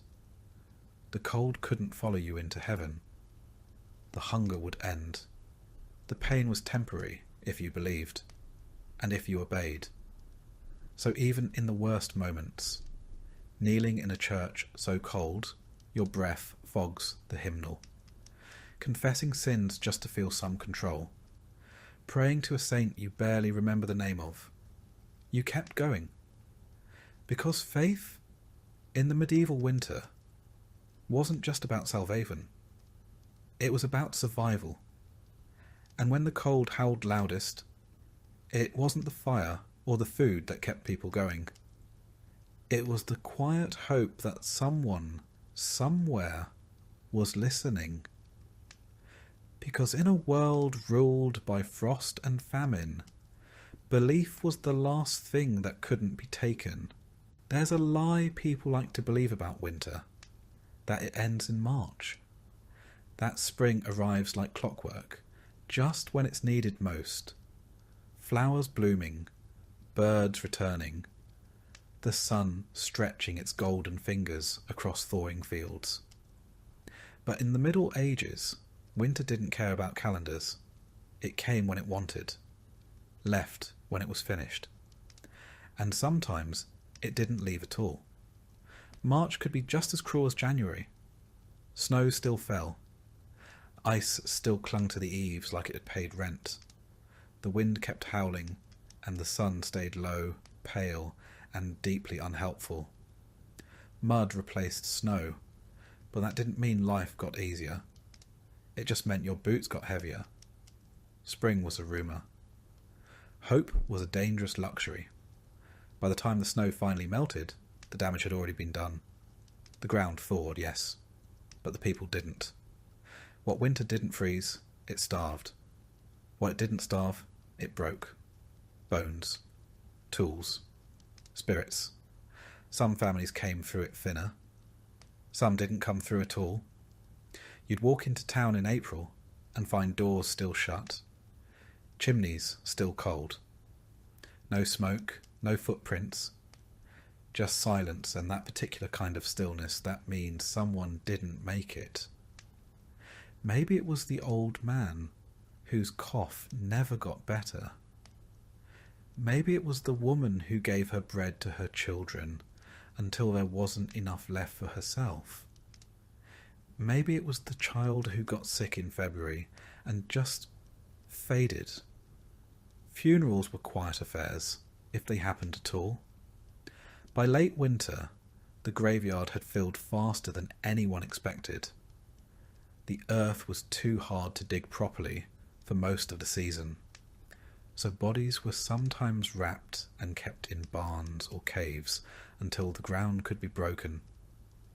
You'd smell them before you saw them, and even if you survived, you didn't exactly celebrate. You didn't burst into song at the sight of a crocus. You stared at the dirt like it owed you something. Like maybe, if you waited long enough, it would give something back. Food, hope, a reason. Spring was not a joyful rebirth. It was a slow, muddy crawl out of the grave you nearly slipped into. You were alive, yes, but different. A little quieter, a little thinner. You laughed less. You trusted less. You had seen what hunger could do, what cold could steal, what desperation could turn people into.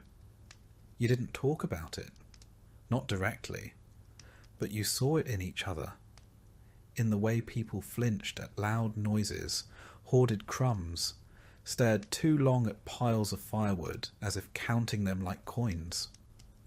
You could tell who had seen someone die. You could tell who had buried their own. And the hunger didn't end just because winter did. Your stores were empty, your livestock thin. Nothing had grown yet. It would be weeks, months even, before the fields fed you again. Until then, it was the waiting game. You boiled the same roots. You baked the same rock-hard bread. You hoped the rains came and not another frost. And then there was the work. Winter didn't just starve you. It broke your tools, rotted your thatch, collapsed your sheds. Spring meant fixing everything. Fences, roofs, wheels, muscles. You had to patch, plant, chop, haul. There were no breaks, just new tasks stacked on top of the old ones. You planted seeds with fingers still cracked from frost. You hoed soil while coughing up the tail end of a January illness. You did all this while pretending you weren't still hungry, weren't still grieving, weren't still having dreams about being chased barefoot through snow by something with your brother's face. Records from the time, where they exist, speak more in silence than statistics. Parish logs list who was buried, but not why. Chroniclers write of harsh seasons, of unusual mortalities. They don't mention that a village of 60 might be 40 by April, that 10-year-olds looked 20, that women miscarried from cold alone. What we know is this: medieval winter wasn't something you got through. It was something you survived, in the strictest sense. You made it to the other side, not untouched, not whole, just breathing. And even that was rare. No one talked about trauma. The word didn't exist. But the symptoms did. In every hollow stare, every child who flinched at the wind, every man who woke up shouting in the middle of the night. You were expected to move on, to rebuild, to be grateful. But some people didn't move on. Some stopped talking. Some drank more. Some prayed more. Some just faded. They worked the fields without speaking, ate without tasting, looked through their families like strangers. These were the survivors too. The church offered language for some of it: divine testing, trials, purification through suffering. But even that started to feel thin when your baby didn't wake up, or your mother was buried with the thaw. God's will only goes so far before it starts sounding like a shrug. But still, you kept going, because there wasn't another option. You fed the chickens. You mended the door. You taught your surviving child how to tell if the flour had gone sour. Life resumed, not because it got better, but because no one told it to stop. And eventually, one day in late May, something green would appear. Not much, just a sprout. A weed, probably. But still. It was enough to stop and look at. Enough to feel, briefly, like the world might soften again. Spring didn't erase anything. It just buried it under fresh chores and thinner shadows. The losses stayed. The silence remained. You remembered every name that didn't make it, And when the thaw revealed things lost in snow, a boot, a rusted knife, a child's doll, you picked them up gently and didn't say a word. You'd hear laughter again eventually. Quiet, careful laughter. Around a new fire, beside a pot of something marginally more edible. It wouldn't last long, but it was something. A child might chase a chicken through the yard. Someone might play a tune on a battered flute. The smell of wet earth and budding grass replaced the stink of mildew and death. Not joy, not yet, but motion. And that was the best you could ask for. You didn't expect happiness, just less pain. You learned to plant early, to store better, to brace harder. But you also knew, deep in your bones, that next winter could be worse. It was always just a matter of when. And so you lived, with scars, with stories, with a cautious kind of hope. You didn't talk about the worst of it, because what was the point? Everyone had their own version. Everyone had frozen fingers, buried kin, or nights they weren't sure they'd wake from. You walked past the churchyard and didn't look too long. You saw the new growth and felt the old grief. And when someone asked how your winter was, you just nodded, said, "We made it," because that was all anyone ever said. The truth was longer, messier, colder. It lived in the corners of the room, in the way you wrapped your cloak tighter, even in the sun, in the way you counted your food twice, in the way you listened for wolves, even in spring. Survival wasn't triumph. It was just endurance. But in the Middle Ages that was enough. So you wiped your hands, fed the fire, planted the next seed, and waited for the cold to come again. Because in a time when nothing was promised, not warmth, not food, not tomorrow, making it through winter was the closest thing peasants had to a miracle.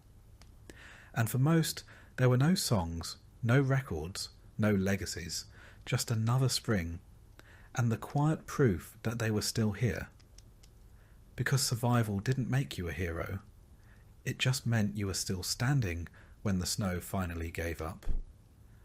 And that, in the medieval winter, was the only victory that mattered.